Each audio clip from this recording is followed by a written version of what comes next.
우리 자매님들 많은 분들이 신부님 참 혼자 사는 거 힘들지 않느냐고 이렇게 물어보는 분들이 있어요. 저는요 이렇게 물어보고 싶어요. 종자가 완전히 다른 두 종자가 한 집에서 사는 게 힘들어요? 한 종자가 한 집에서 그냥 사는 게 힘들어요? 어느 게 힘들어요? 종자가 완전히 다른 두 종자가 한 집에서 사는 게 힘들어요. 부부로 사는 게 쉬운 일이 아니에요. 그래서 30년, 40년, 50년 그 안 맞는 거 맞춰가면서 산다는 게 쉬운 일이 아니에요. 참 예수님, 네, 지금 생명을 살리는 말씀이라는 주제로 이야기를 나누고 있습니다. 우리 인간은 말이라는 것처럼 중요한 게 없는데 이 말을 잘 사용하느냐, 사용하지 못하느냐에 따라서 그 공동체가 행복하기도 하고 그 공동체가 불행하기도 합니다. 내가 또 복을 불러오는 말을 하는 사람이 있고 복을 차는 말을 하는 사람도 있습니다. 그래서 과연 나는 생명을 살리는 말씀을 하는 사람인가, 좋은 열매를 맺는 말 씨를 뿌리는 사람인가, 아니면 입만 열무는 기분 나쁘게 하는 말투를 던지는 사람인가, 이 이야기를 나누고 있습니다. 근데 이게 부부끼리 가장 많은 상처를 주는 것 같아요. 지난주 끝에도 잠깐 말씀드렸듯이 나도 남자지만 참 여자를 이해하기가 힘들어요. 제가 이렇게 한 2년 전에 제가 위암 수술을 했어요. 그래갖고 이제 이 위를 암 환자들은 온도가 42도가 넘어가면 재발하지도 않고 암이 죽는데요. 그래서 이제 제가 찜질방을 잘 가요. 찜질방을 잘 가는데 아주 뜨거운 찜질방을 잘 가는데 얼굴이 알려졌잖아요. 그래갖고 아는 사람들이 많아요. 그래갖고 수건을 뒤집어 쓰고 찜질방에 가서 앉아 있어요. 한쪽 끝에 조용히 쭈그리고 앉아 있어요. 그러면 이제 아줌마 셋이서 들어와서 수다를 떨기 시작하면은 이해할 수 없는 수다를 떨어요. 아줌마 3명이서. 뭐라고 그러냐면은 한 아주머니는 자식 얘기해요. 자식 얘기. 그럼 옆에 아주머니가 자식 얘기하면은 그 자식 얘기를 같이 받아줘야 되는데 옆에 아주머니는 그러거나 말거나 자기는 남편 바람핀 얘기해요. 또 옆에 아줌마는 남편 바람핀 얘기 해거나 말거나 자기는 아파트 산 얘기해요. 주제가 다른 3가지 이야기를 각자 지치지도 않고 30분 동안 계속 하는 거예요. 이해가 안 되더라고요. 우리 남자들은 정치 얘기를 지금 하고 있는데 아내가 여보 우리 애가 자꾸 속을 썩여 그럼 남자 신경질 부려요. 여보 나 지금 정치 얘기하고 있잖아 지금. 정치 얘기 끝나면은 그 다음에 자식 얘기해. 남자는 한 번에 한 가지 주제만 얘기를 해요. 근데 여자는 동시에 3가지 얘기를 동시에 하는 거야. 기분도 안 나빠하면서 계속 얘기하는 거예요. 기분도 안 나빠하면서 나는 왜 그런가. 근데 요즘 공부를 해보니까 이해가 되더라고요. 여자는 언어를 관장하는 뇌가 좌뇌도 있고 우뇌도 있대요. 머릿속에 말이 꽉 차 있는 거야. 말이 꽉 차 있으니까 말을 해야 돼. 그런데 말은 하긴 해야 되는데 또 들어야 되잖아. 근데 말을 하면서도 귀는 동시에 2가지를 구분해서 들을 수 있대요. 이게 무슨 얘기냐면은 한 아주머니는 자식 얘기 자기는 입으로 하면서 귀로는 남편 얘기도 듣고 아파트 얘기도 듣는 거야. 무시하는 게 아니야. 그냥 자기 각자 얘기하면서 상대방 얘기도 다 듣는 게 여자예요. 남자는 언어를 관장하는 뇌가 좌뇌 뒤에만 있어요. 좌뇌 뒤에. 그래갖고 남자들이 교통사고 나갖고 좌뇌를 다치잖아요. 그러면은요 언어 상실이 온대요. 근데 여자가 교통사고 나갖고 좌뇌를 다치잖아요. 좌뇌를 다쳐도 전혀 말하는데 지장이 없대요. 아직도 우뇌가 남아 있어서. 그리고 이런 이 부부가 남자하고 여자하고 부부싸움을 하잖아요. 그럼 남자는 또 흥분을 하면 그나마 자네 뒤에 언어를 관장하는 뇌 기능이 없어져 버린대. 흥분하면. 그러니까 아내가 여보 당신 시집 와갖고 나 손에 물 안 묻히게 해준다 그랬더니 당신 나 얼마나 고생시켰어. 결혼기념일을 챙겨줬어. 생일을 챙겨줬어. 우리 친정엄마를 챙겨줬어. 나 여행을 보내줬어. 막 따지면은 남편들이 대꾸를 해야 되는데 이게 어디 있는 줄 알아야지. 대꾸를 해야 어디 있는 줄 알아야지. 그래갖고 대부분의 남자들의 반응이 어떠냐면 어이 30분 동안 계속 어이 하다가 끝나는 거예요. 여자는 그냥 좌뇌에 있는 거 쏟아내고 우뇌에 있는 거 쏟아내고 막 30분 동안 그냥 있는 대로 공격을 하고 난 다음에 여자는 할 얘기 다 했어요. 그 남자가 그게 시끄러. 그리고 여자는 자기 하고 싶은 얘기 다 하면은요 원도 한도 없어요. 부엌에 가고 아무 일도 없다는 듯이 설거지해요. 그럼 그때부터 남자들이 신경질이 나는 거예요. 왜 신경질이 나냐면 왜 내가 그때 그 적절한 대답을 왜 찾아내지 못했을까? 막 신경질이 나는 거예요. 그래갖고 막 쇼파 던지고 신경질을 부리면은 아내가 부엌에서 아무 일도 없다는 듯이 아내가 한마디 해요. 나와서 이 사람은 무슨 말만 하면 승질을 부린다고. 그러니까 말싸움으로 아내를 이길 수가 없어요. 남자는요 여자하고 말싸움 해갖고 이길 수가 없어요. 나는 우리 천주교 신부 중에 수녀님하고 싸워갖고 이겼다는 신부를 본 적이 없어.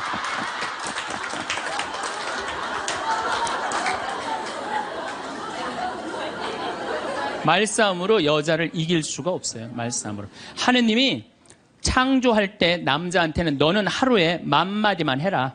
10,000마디만 해라. 창조할 때 그렇게 창조하신 거예요. 10,000마디만 하라고. 여자는 하루에 너는 25,000마디 해라. 25,000마디 해라. 그러니까 하느님이 10,000마디만 하라고 창조한 남자는 출근해갖고 직장에 가면 10,000마디 해요. 이 말 저 말 하면은 벌써 10,000마디 끝나. 집에 들어오면 더 이상 말할 수가 없어. 아니 하느님이 10,000마디만 하라고 그래서 10,000마디만 하고 들어온 거야. 집에 들어와서는 더 이상 할 얘기가 없는 거예요. 할 의무 끝냈어. 근데 우리 여기 있는 자매님들도 남편 출근하고 애들 학교 가도 혼자 있으면서도 10,000마디 해요. 멸치 대가리 따면서 너는 어디서 잡혀서 우리 집에 왔니? 꽁치 다듬으면서 너도 어디서 잡혀서 왔니? 그리고 막 텔레비 보면서도 텔레비하고도 얘기해요. 그냥 텔레비하고도 얘기해요. 막 텔레비하고도 얘기하고 그렇게 10,000마디 해요. 10,000마디 하고 저녁에 이제 몇 마디가 남았냐면 15,000마디가 남은 거야. 이 15,000마디를 누구하고 하고 싶으냐면 남편하고 하고 싶은 남편. 그래갖고 저녁 차려주고 남편한테 여보 그 옆집 여자 말이야. 아 오늘 저녁에 같이 저녁 찬거리를 사러 시장에 나갔는데 그 여자는 김치찌개 거리를 돼지고기 한 근만 사면 되는데 5근이나 사고 정신 나간 여자야. 그러니까 그냥 살림이 그 모양 그 모양이지. 이랬는데 남자는 이미 더 이상 말하기 귀찮은 거예요. 그래서 남편이 한마디 해요. 쓸데없는 소리 하지 말고 부엌에 와서 국이나 더 떠오라고. 그럼 여자는 미치는 거예요. 아직도 15,000마디가 남아있는데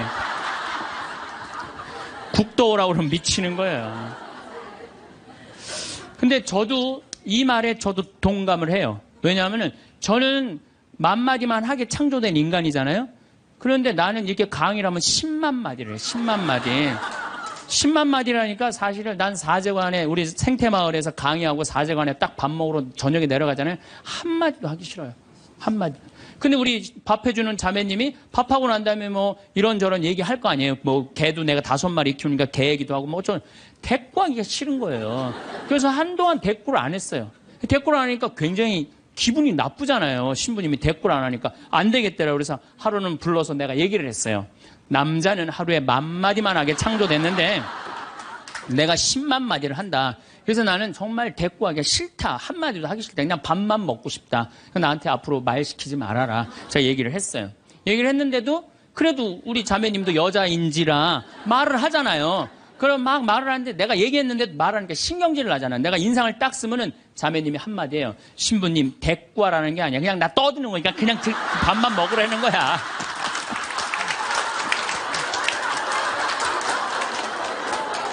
이게 뭐냐면은 이게 합의가 된 거예요.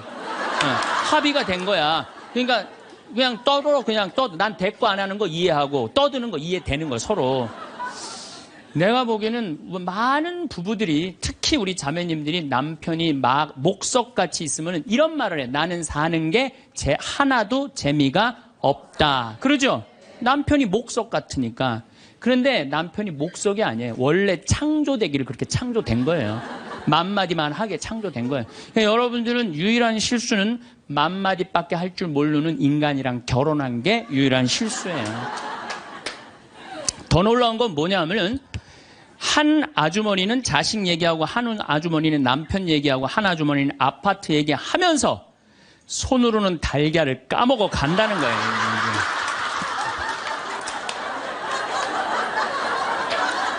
이거 대단하지 않아요? 달걀. 여러분들 남편한테 이번 추석 때나 뭐 어느 때 한번 시켜보세요. 달걀 좀 까줘 그러면 남편은 어떻게 하는 줄 알아요? 달걀만 까요. 그것만 쳐다보고. 그 말 시키면 남편이 뭐라 그래요? 지금 달걀 까잖아 지금. 남자는요 한 번에 한 가지밖에 할 줄 몰라요. 동시에 두 가지를 못해요. 근데 여자는 특성상 밥 올려놓고 찌개 올려놓고 다듬어야 되고 나물 다듬어야 되고 반찬해야 되고 동시에 여러 가지를 할 수 있어요.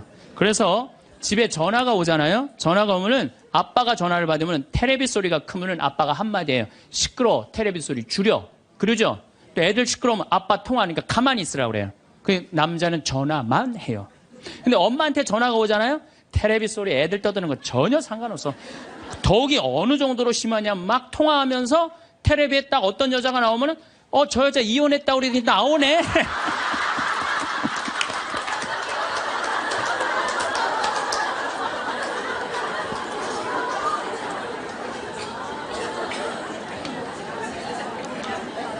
이게 무슨 얘기냐면은 언어에 있어서 여자가 남자보다 뛰어납니다. 언어에 있어서. 제가 한번 뭐 고등학교 강의를 갔는데 한 10년 전 얘기예요. 강의를 갔는데 그해 경기도에 영어 선생님 172명을 뽑았는데 여자가 170명, 남자가 2명 됐대요. 언어에는요 여자가 탁월한 능력을 갖고 있어요. 그러니까 남자는 말주변이 없어. 말주변이 없게 돼 있어요. 근데 문제는 언어만 뛰어난 게 아니에요. 여자가 시각도 뛰어나요. 시각도. 우리 눈에는 광수용체가 있어. 빛을 받아들이는 수용차, 짝대기, 사각형 짝대기가 1억 3천만 개가 있어요. 이게 남자, 여자가 다 있어요. 근데 요 1억 3천만 개는 하얀색, 빨간색, 까만색, 파란색만 구분하는 거예요. 그러니까 남자들은 이 광수용체 1억 3천 거 요것만 있어요. 그러니까 남자들은 색깔 구분을 4가지만 해요. 남자는 회색도 하얀색, 베이지색도 하얀색, 하얀색도 하얀색이야. 남자는 분홍색도 빨간색, 주황색도 빨간색, 빨간색도 빨간색이에요. 남자는 색깔 구분을 못해요. 근데 여자들은 원추형 광수용체 700만 개가 더 있어요. 여자가. 그래갖고 이건 온갖 색깔을 구분하는 거예요. 그러니까 나는 아직도 카키색이 무슨 색인지 몰라요. 카키색, 잿빛색, 쥐오리색, 뭐 별색을 다 얘기해 여자들은. 그런 구분이 다 되는 거예요. 여자들은 생겨 먹은 것 자체가 그렇게 생겨 먹은 거예요. 색깔. 그러니까 4가지 색깔밖에 구분하지 못하는 남자와 온갖 색깔을 구분하는 여자하고 부부야. 그 부부가 옷 사러 나가면 싸울 것 같아, 안 싸울 것 같아? 싸워요. 왜냐하면 남자는 다 그게 그거 같으니까 아무거나 딱 붙잡아. 여보 가자 그러면 아내가 답답해 보이잖아요. 여보 지금 당신 얼굴 색깔하고 그 옷 색깔하고 맞다고 생각해? 안 어울리잖아. 가만히 있어봐. 그래갖고 이거 들었다 놨다 저것 들었다 놨으면 남편이 신경질이 나는 거. 뭘 저렇게 까다롭게 고르느냐. 아무거나 그냥 입고 가지. 그러니까 남자들하고 여자하고 싸울 수밖에 없어요. 싸울 수밖에 없어요. 그래갖고 옷 사러 나갈 때는 같이 나갔는데 들어오는 시간은 달라요. 이미 남자는 벌써 들어와 있어. 신경질 부리고. 그러니까 색깔 구분 때문에 그래. 색깔 구분. 그런데 남자들은 옛날에 사냥하던 버릇이 있어서 시각이 터널형 시각을 갖고 있어요. 멀리 사슴을 발견해야 돼. 곰도 발견해야 되고. 그래서 멀리 이렇게 쪼여서 보는 습관이 있어요. 남자들은. 멀리 있는 걸 잘 봐요. 남자들이. 그런데 요즘 남자들이 사냥을 해요, 안 해요? 안 해요. 쪼여 보는 습관은 있는데 사냥을 안 하니까 요걸 남자들이 어디다 쓰냐면 잔치집에 가면은 이쁜 여자가 있으면 그걸 쪼여서 봐요. 금방 누구한테 들켜요? 마누라한테 들키는 거예요. 이쁜 여자 처음 보냐고. 어떻게 알았지? 왜 몰라? 이렇게 쪼여서 보고 있는데. 그래서 참 재미난 통계가 있어요. 부부가 같이 잔치집에 가면 남자는 3명 내지 4명밖에 모르는데 온 사람. 그 사람 왔었어? 이런데요. 나는 뭐 기억이 없는데? 기억이 없지. 당연히 이거 쪼이고 계속 보고 있었으니까. 근데 여자는 시각이 180도라 다 본대요. 다. 그 남자 넥타이를 몸에 고왔고 시계를 못 차고 왔는 까지 다 한다는 거예요. 여자. 그래서 보통 정신적인 바람을 피는 걸 보면은 남자는 3명 정도 피는데 여자는 30명 정도 이미 피고 들어와요. 그런데 이게 이 터널형 시각을 가진 남편한테 아내가 심부름을 시킵니다. 여보, 냉장고에서 냉장고에서 치즈 좀 꺼내와. 그러면 이 남자들이요, 딱 냉장고만 열면요, 답답한 거예요. 이놈의 치즈가 어디 있는 거야, 이게. 터널형으로 보니까 이게 안 보이는 거, 치즈. 못 찾아요. 그 좁은 그 냉장고 안에 있는 그걸 못 찾아요. 그래갖고, 아니, 치즈가 어디 있다고 그래. 나 못 찾겠는데. 그러면은 안에는 이게 180도 시각이기 때문에 뒷꼭지에도 시각이 있어요. 그래갖고 딱 냉장고 문을 열고 들여다도 안 봐요. 들여다도 안 보고 딱 손 넣고 딱 꺼내갖고 남편 코앞에 딱 들여대는 거예요. 이걸 못 찾느냐고. 그러면요, 남자들은요, 깜짝깜짝 놀라는 거예요. 아내의 능력에 대해서 놀라는 거예요. 그래갖고 결혼 생활 한 20년쯤 한 부부들을 보면은요, 아내가 부엌에서 소리만 지르면요, 남편은 경기를 일으키는 거예요. 이번 또 내가 뭘 잘못해갖고 저 소리를 지르는 거야. 그냥 남자들이 눈치가 없어요. 눈치가. 예, 말주변 없지, 눈치 없지. 그렇죠? 눈치가 없어요, 남자들이. 참. 그러니까 남자들이 어느 정도로 눈치가 없느냐면은 아내가 지금 자기를 미워하는지, 괴로워하는지 몰라요. 언제 아느냐면 귀싸대기를 맞아야지 알아요. 귀싸대기를 예. 귀싸대기를 딱 맞아야지, 아, 이거 지금 우리 마누라가 심각하구나. 아니면 아내가 눈물을 뚝뚝 흘릴 때 그때서 느끼기 시작하는 거예요. 정말 답답한 거죠. 그러니까 말주변 없지, 눈치 없지. 근데 아까도 말씀드렸지만, 어제도 말씀드렸지만은 이게 40까지, 50까지 살 땐 아무 문제가 없어요. 이게 100년 살면서요, 한 집에서 답답해서 못 살아요, 둘이. 답답해서 못 살아요. 아니, 말주변이 있나, 눈치가 있나. 거기 더 미치는 건 뭐예요? 청각이 떨어져요, 남자가. 청각이 떨어져요. 보통 개는 10만 사이클 정도 듣는다고 해요. 10만 사이클. 10만 사이클 듣고, 그 다음에 어린아이들은 3만 사이클 정도는. 그래서 초등학교 아이들, 중고등학교 아이들이 헤비메탈 음악이 좋아해요, 걔네들. 헤비메탈 음악 좋아하고, 엄마는 짜장면을 시켜서 혼자 먹고 나는 뭐 찌꺼기만 먹었어, 뭐 이런 랩 음악 걔네들은 다 들려요. 다 들려, 걔네들은. 여러분들은 잘 안 들리죠? 예. 이 얘네들 3만, 엄마들은 2만 사이클 정도, 2만 사이클. 그러니까 젊은 부부가 같이 잠을 자갖고 건너방에서 애가 울잖아요? 그럼 누구 귀에만 들리느냐면 엄마 귀에만 들려요. 그래갖고, 여보, 나 너무 힘들어. 오늘 애하고 하루 종일 씨름을 해갖고 내가 힘들어서 못 일어나니까 당신이 일어나서 좀 나가봐. 이러면은 대부분의 남편들이 이렇게 말한대요. 아무 소리도 안 들리는데 뭐가 들린다 그래. 예민하게 굴지 말고 잠이나 자. 그러면은 누가 일어나서 나가느냐면은 아내가 일어나서 나가는 거, 엄마가 일어나서 나가는 거. 그러니까 아내들은 남편하고 살면 살수록 더 답답한 거야. 말주변이 있나, 눈치가 있나, 말귀를 알아듣나.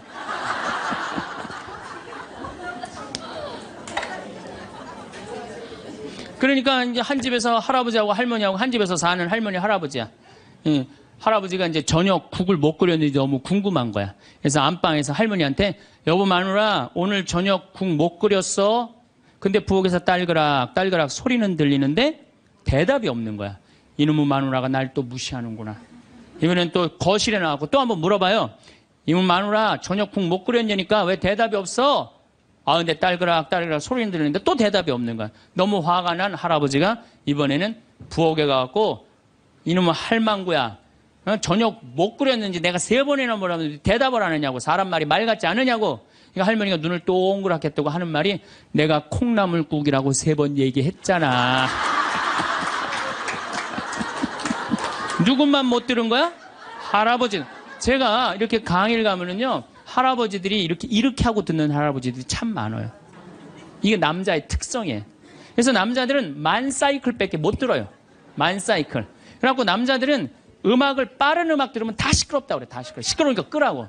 그저 남자한테 음악이라고 그러는 거는 꿍짝짝, 꿍짝짝. 어머나, 어머나, 이러지 마세요. 이런 음악만 음악이에요, 남자는. 그래서 30대, 40대가 넘으면 트로트를 좋아할 수밖에 없어, 남자들은.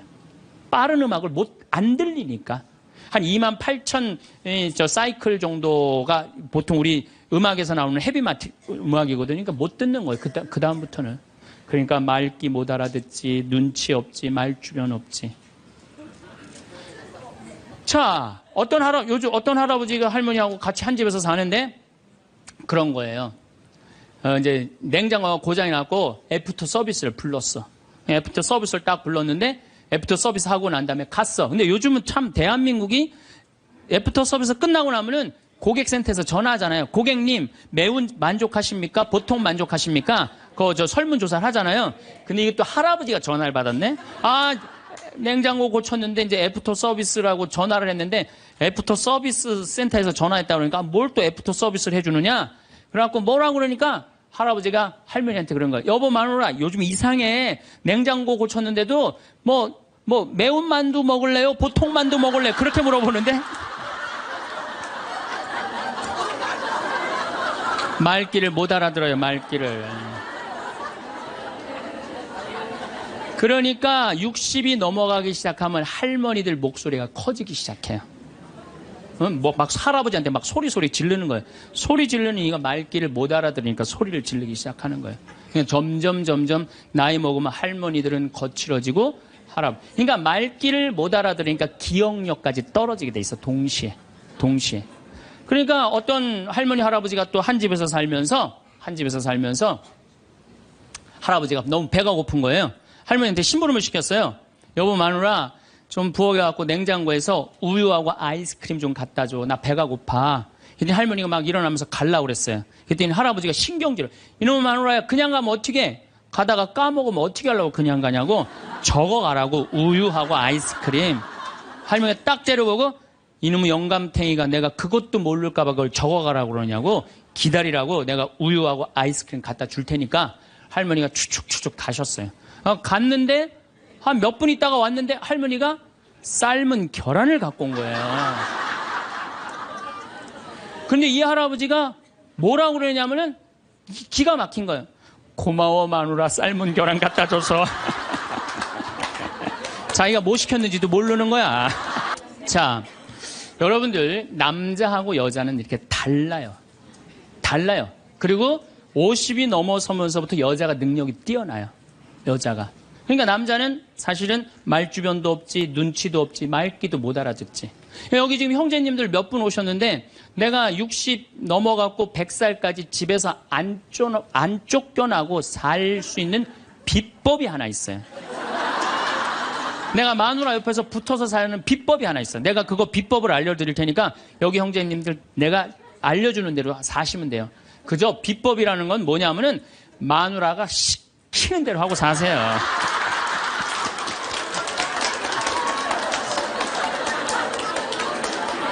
밥 먹으라 그러면 밥 먹고 이 옷 입으라면 이 옷 입고 저거 입으라면 저거 입고 어디 갔다 오라면 갔다 오고 그러지 뭐 자기 뜻을 밝히지 마세요. 자기 뜻을. 그래야지 안 쫓겨나고 살 수 있어요. 시키는 대로 하고 살면 돼. 시키는 대로. 그래서 여러분들 혹시 우리 자매님들 내 남편이 참 목석 같다. 오늘 이해가 돼요 안 돼요? 이해가 되죠? 구박하지 마세요. 원래 생겨 먹은 게 그런 거니까. 아니 본질적으로 말을 하기 싫어하는 게 인간 남자야 남자. 남자들은 또 고민을 하잖아요. 그럼 여자들은 고민을 하면 말을 해야지 고민이 풀려. 근데 남자들은 고민을 하면 가만히 있어야 돼요. 그러니까 로댕에 생각하는 사람이 100년 전에 이러고 있는데 아직도 이러고 있대잖아. 아직도. 생각하는 사람. 그러니까 여러분들 남편이 말이 많지 않더라고 그래도 너무 구박하지 말라는 거예요. 여러분들 남편이 집안에서 물건을 못 찾더라도 좀 구박하지 말라는 거예요. 대신 여자는 집안에 있는 물건을 잘 찾지만 남자는 집 밖에서 물건을 잘 찾아요. 그러니까 여자는 딱 집만 나가면은 깜깜해져. 집만 나가면은. 그래갖고 남편이 3년 전에 너무 경치 좋은 데를 데리고 갔어. 근데 여자들은 3년 전에 간 데 기억 못 해요. 다시 3년 전에 똑같은 데 데려가도 이렇게 말합니다. 여자들은 여보 여기 너무 멋있다. 어떤 년이랑 여기 왔어? 자기 데리고 3년 전에 왔는데. 그러니까 남자들은 여기서 여보 오늘 평창 우리 가자 그러면 남자는 딱 머릿속에 평창, 용인, 신갈, 영동고속도로, 원주, 평창들은 머리에 그려져요. 근데 여자들은 딱 평창 아무 생각 없어요. 그냥 나오는 거예요. 그냥 아무 생각 어디 있는지 몰라요. 그래서 남자들도 이런 면에서는 이해를 해야 돼요. 여자가 말이 많은 거 당연한 거예요. 언어 능력이 뛰어나니까. 또 길을 못 찾는 거 당연한 거예요. 집안에서 살림은 잘하지만은 공간 인지 능력이라는 게 떨어져요. 그래갖고 그냥 거기 찾아오라고 해도 못 찾아오잖아요. 근데 남자들이 병신 같은 게 그것도 못 찾느냐고 이렇게 말할 필요가 없다는 거예요. 아, 우리 마누라는 집안에서 물건은 잘 찾고 집 밖에서는 길을 못 찾는구나. 나는 집 밖에서 길을 잘 찾고 집안에서 물건을 못 찾고. 서로 이해가 되면은요, 크크크 치치치 카카카 하고 안 싸워요. 서로 이해가 되면은 서로 안 싸우게 돼 있어요. 서로 이해가. 근데 우리는 서로 상대방, 남자의 특성, 여자의 특성을 모르기 때문에 상처 주는 말을 하는 거예요. 자, 결정적으로 문제가 또 하나 있어요. 피부에 문제가 있어요. 피부. 남자는 여자보다 피부가 4배 두꺼워요. 특별히 등가죽 같은 경우는 10배 정도 더 두꺼워요. 10배 정도. 등가죽은 남자가 훨씬 두껍습니다. 그러니까 보통 남자들은 이 피부가, 여자가 4분의 1이 피부가 얇아요. 남자가 4분의 4라고 그러면은 여자는 4분의 3은 지방이야, 지방. 그래서 여자를 만지면 부들부들한 이유가 뭐예요? 피부가 얇기 때문에 그래요. 그 나이가 60이 되면은 60, 똑같은 부부가 60이야. 여자가 먼저 늙을까요? 남자가 먼저 늙을까요? 여자가 훨씬 먼저 늙어요. 피부가 얇으니까 금방 처지는 거예요. 목에도 이게 처지고. 남자는 뺑뺑해. 피부가 두꺼워서 안 늘어져요. 안 늘어져. 그러니까 여러분들 부부싸움 할 때 이런 철면피 같은 인간 그리고 싸우죠? 철면피 같은 인간이 아니라 철면피예요. 두꺼워서. 그러니까 감각이 둔해요. 남자들이. 감각이 둔해요. 저는 어렸을 때 성당에 교리 배우러 가잖아요. 교리 배우러 가면은요, 토요일 날 이제 교리 배우러 가면은 막 중고등학교 때 애들이, 여자애들이 만나면 막 깍지 끼고 막 팔짱 끼고 막 끌어안고 난 이해가 안 됐어요. 왜냐면 우리 남자들은 팔짱 끼고 끌어안고 그런 거 안 하거든요. 왔어? 잘 지냈어? 이걸로 끝이지. 근데 여자애들은 막 서로 끌어안고 막, 저는 그 중학교 때 쟤네들이 무슨 뭐 성적으로 문제가 있나 이런 생각이 들었어요. 근데 더 이해가 안 갔던 건 뭐냐면은 그렇게 여자애들 셋이서 막 끌어안고 막 난리를 치다가 화장실에 오줌 누러 갈 때 3명이 팔짱 끼고 같이 가는 거. 난 그게 이해가 안 되더라고요. 우리 남자들은요, 아무리 친한 친구가 있어도 오줌 마려 올 땐 그냥 혼자 갔다 와요. 어디가 그럼 뭐라 그랬나? 오줌 누러 가. 그러고 혼자 가요. 남자들이 아무리 친해도 야, 오줌 마려우니까 우리 오줌 누러 같이 가자. 이런 남자 한 명도 없어요. 근데 여자들은 야, 우리 화장실 가는데 같이 가자. 그러고 가요, 같이. 그러니까 보통 여자들이 이게 무슨 얘기냐면 이마만큼 다정다감한 존재. 여자들이 다정다감하기 때문에 여러분들, 우리 자매님들, 제가 성당에서 그런 거 참 많이 봐요. 이렇게 얘기해보면 남자들은 서로 마주보고 얘기를 해요. 근데 여자들은 성당에서 보면은 친한 자매들을 보면은 말이 통하고 마음이 통하잖아요. 그럼 바로 옆에 가고 허벅지 기대고 같이 기대면서 등짝을 쳐가면서 얘기해. 어머, 맞다, 얘. 네 말이 맞아, 얘. 그러니까 피부가 4분의 3, 여자가 겨울에 추위를 잘 견디는 이유도 이 지방층 때문에 여자 훨씬 잘 견뎌요. 그래서 여자들이 난 겨울에 막 반팔 입고 다니면 저것들 뭐야? 이랬거든요. 근데 이게 지방층이 있기 때문에 추위를 덜 타는 거예요. 근데 이 지방층은 어떤 역할을 하냐면 포옹을 하잖아요. 그럼 남자는 피부가 4배 두껍기 때문에 감각이 둔해요. 포옹을 해도. 좋은지 나쁜지 잘 몰라요. 근데 여자는 딱 끌어안으면 10배 압박감을 느낀대. 10배. 여자가 10배 행복한 거, 남자하고 여자가 끌어안으면은. 처음엔 남자가 신기해서 끌어안지만 나중에 시간이 지나면 여자가 자꾸 끌어안으려고 그러는 느낌이 좋으니까. 그러니까 감각이 둔한 남자하고 감각이 센서티브한 예민한 여자하고 한 집에서 살면요, 갈등이 있게 돼 있어요. 갈등이. 남자는 점점 안 만지려고 그래요. 점점 안 만지려고 그러고 여자는 자꾸 만지려고 그러고 느끼려고 그러고. 그러니까 보통 집에서 남편이 아파서 눕잖아요. 그러면 아내들이 난리가 나요. 여보 어떻게 해? 이렇게 아프면. 그래갖고 막 얼음 찜질도 해주고 배도 만지고 다리도 주물르고 별걸 다 해요. 호들갑을 그야말로 떠는 거죠. 남자는 너무너무 기분이 좋은 거야. 아내가 그렇게 해주니까. 근데 반대로 아내가 아파 눕잖아요. 그럼 남자들이 어떻게 할 줄을 몰라요. 기껏 한다는 게 한 5m 떨어져 갖고 많이 아파?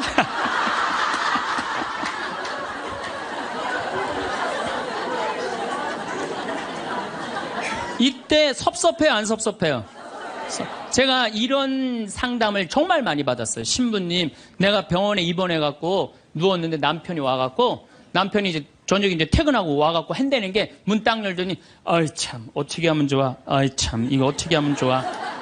그리고 난 나가서 담배 한 대 피고 올게. 그리고 나가서 한참에 담배 한 대 피고 오더니 또 방에 들어와 저 병실에 와갖고 아이 참 어떻게 해줘. 나 갈게. 그리고 간대요. 그때 섭섭한가 그때 여자들은 내가 자기 자식 새끼 키우느냐고 이렇게 아픈데 저렇게 여자들은 만지고 고생했다 그러고 아유 살림하는 게 얼마나 힘들어요. 손도 주물르고 다리도 주물르면은 마음 안에 있는 병 육신의 병까지 다 날 텐데 기껏 한다는 게 많이 아파. 그리고 아내가 한 3일 동안 알아놓으면 남자는 불편한 건 딱 하나예요. 밥 못 얻어 먹는 거. 짜장면을 시켜 먹어야 되나 짬뽕을 시켜 라면을 끓여 먹어야 되나. 그렇게 하다가 아내가 이제 퇴근을 했는데 부엌에서 딸그락 소리가 들리는 거야. 드디어 우리 마누라가 다 낫나 보다. 그럼 남자는 생각은 딱 한 가지야. 남자는 스킨십 이런 게 아니고 밤에 자고 싶은 거 같이. 그래갖고 그냥 잠결에 아내 가슴에 손을 싹 댔는데 아내가 이 말하면 이 가정은 끝난 거예요. 남편 손을 딱 때리면서 내 몸에 손 대면 죽을 줄 알아. 이씨.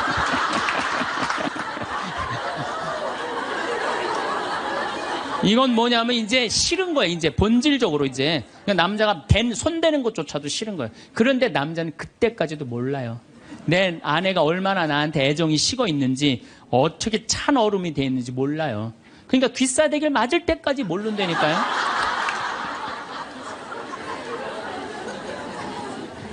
그래서 말주변 없지, 눈치 없지, 말귀 못 알아듣지, 둔하지. 이런 남자랑 사는 여러분들은 내가 보기엔 참 대단한 분들이에요. 그리고 우리 형제님들은 앞으로 내가 쫓겨나지 않으려면 어떻게? 시키는 대로 하고 살아요. 시키는. 비법은 그것밖에 없어요. 우리 스킨십이 얼마나 중요하냐면은 뭐 진머만 연구를 하고 원숭이 있잖아요. 원숭이 연구를 해보면은 원숭이가요 만지지 않고 엄마 없이 아무것도 안 하면요 금방 죽는데요. 근데 엄마가 만져주고 인형 같은 엄마라도 계속 만지는 애들은 건강해야 돼. 사람도 똑같대요. 만져고 이렇게 뽀뽀해주고 이렇게 애들을 그냥 끌어안아주고 이런 애들은 감기도 안 걸리고 설사도 안 걸리고 기침도 안 한대요. 사람은 만지는 게 그렇게 중요한 거예요. 근데 우리나라 사회는 만지는 훈련이 안 돼 있어요. 이게 잘못 훈련이 돼 있지 또 만져도 잘못 만져갖고 이상하게 뭐 감옥에 들어가고 막 가족끼리 다정한 스킨십이. 저는 요즘 집에 가면 어머니 아버지를 꼭 안아줘요. 헤어질 때도 꼭 안아줘요. 너무너무 좋아요. 저도 좋고 뭐 아버지 처음에 어색해 하시더니 요즘 잘 안아요. 요즘 아버지도. 얼마나 좋아요.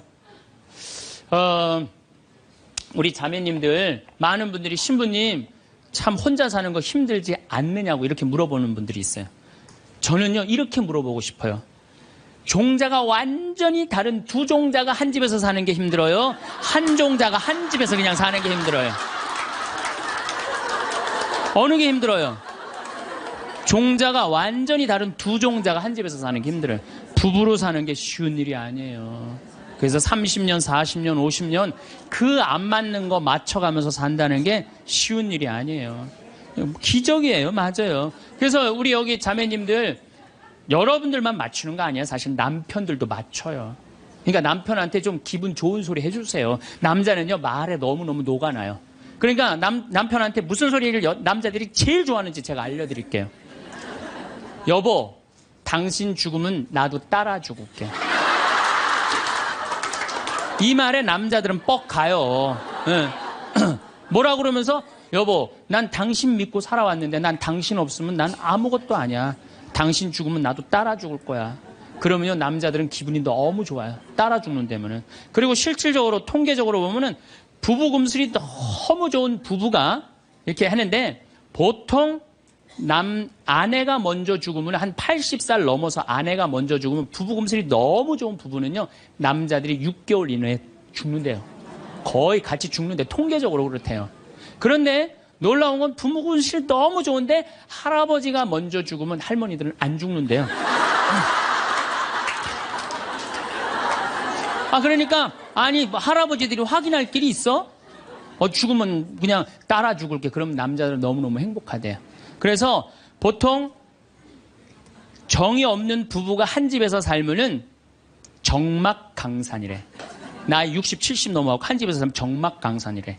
그런데 할머니가 먼저 돌아가시고 할아버지만 살아있으면 이건 망막강산이라, 망막강산. 그런데 할아버지가 먼저 돌아가시고 할머니만 살아있으면 이건 뭐냐면 금수강산이래, 금수강산. 네, 동창 신부가 가정사목연구소 우리 수원교구 송용호 신부가 전해준 참 재미난 얘기를 하더라고요. 이게 이제 아빠들이 이제 아버지 학교를 운영하고 계신데 아빠들이 이렇게 하다 보면은 아빠들이 보면은 자식들한테 애정 표현을 안 하잖아요. 한번 안아주고 뽀뽀해주고 이래야 되는데 안 하잖아요. 그러니까 숙제를 내준대요. 아이들 아침에 학교할 때 포옹하고 볼에다 뽀뽀해주라고. 그러면은 숙제를 못 해온대요. 아들들은 막 도망가고 엄마는 저기 막 딸들은 그런데 엄마한테 엄마 아빠가 미쳤나 봐. 날 끌어안고 막. 이게 가정이 아닌 거예요. 가정이 아닌 거예요. 그러니까 우리는 가족끼리 서로 말도 안 통해. 대화도 안 해. 그리고 이 스킨십도 없어.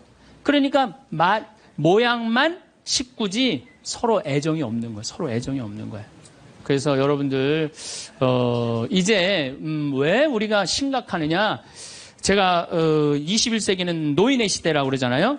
옛날에 50살 때까지 살 때는 아무 문제가 없었어요. 50살까지 살 때는 아무 문제가 없었는데 이제 100살까지 살아. 그리고 지금 50살 되신 분들은 110살까지 살아요.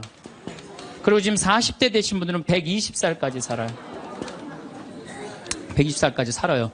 요즘 우리 수원교구에 신부님, 부모님들 이렇게 돌아가시는 거면 97, 98, 94, 93 다 그래요. 그럼 지금 90대에 돌아간다면 여러분들은 30년, 40년 후에는 몇 살에 죽을 것 같아요? 110살, 120에 돌아가시게 돼 있어요. 그러니까 의술이 축복이 아니에요, 늙어서. 의술은 저주에 늙어서는. 예. 100살 넘어갖고 죽고 싶은데도 의학으로 연명을 시키잖아요.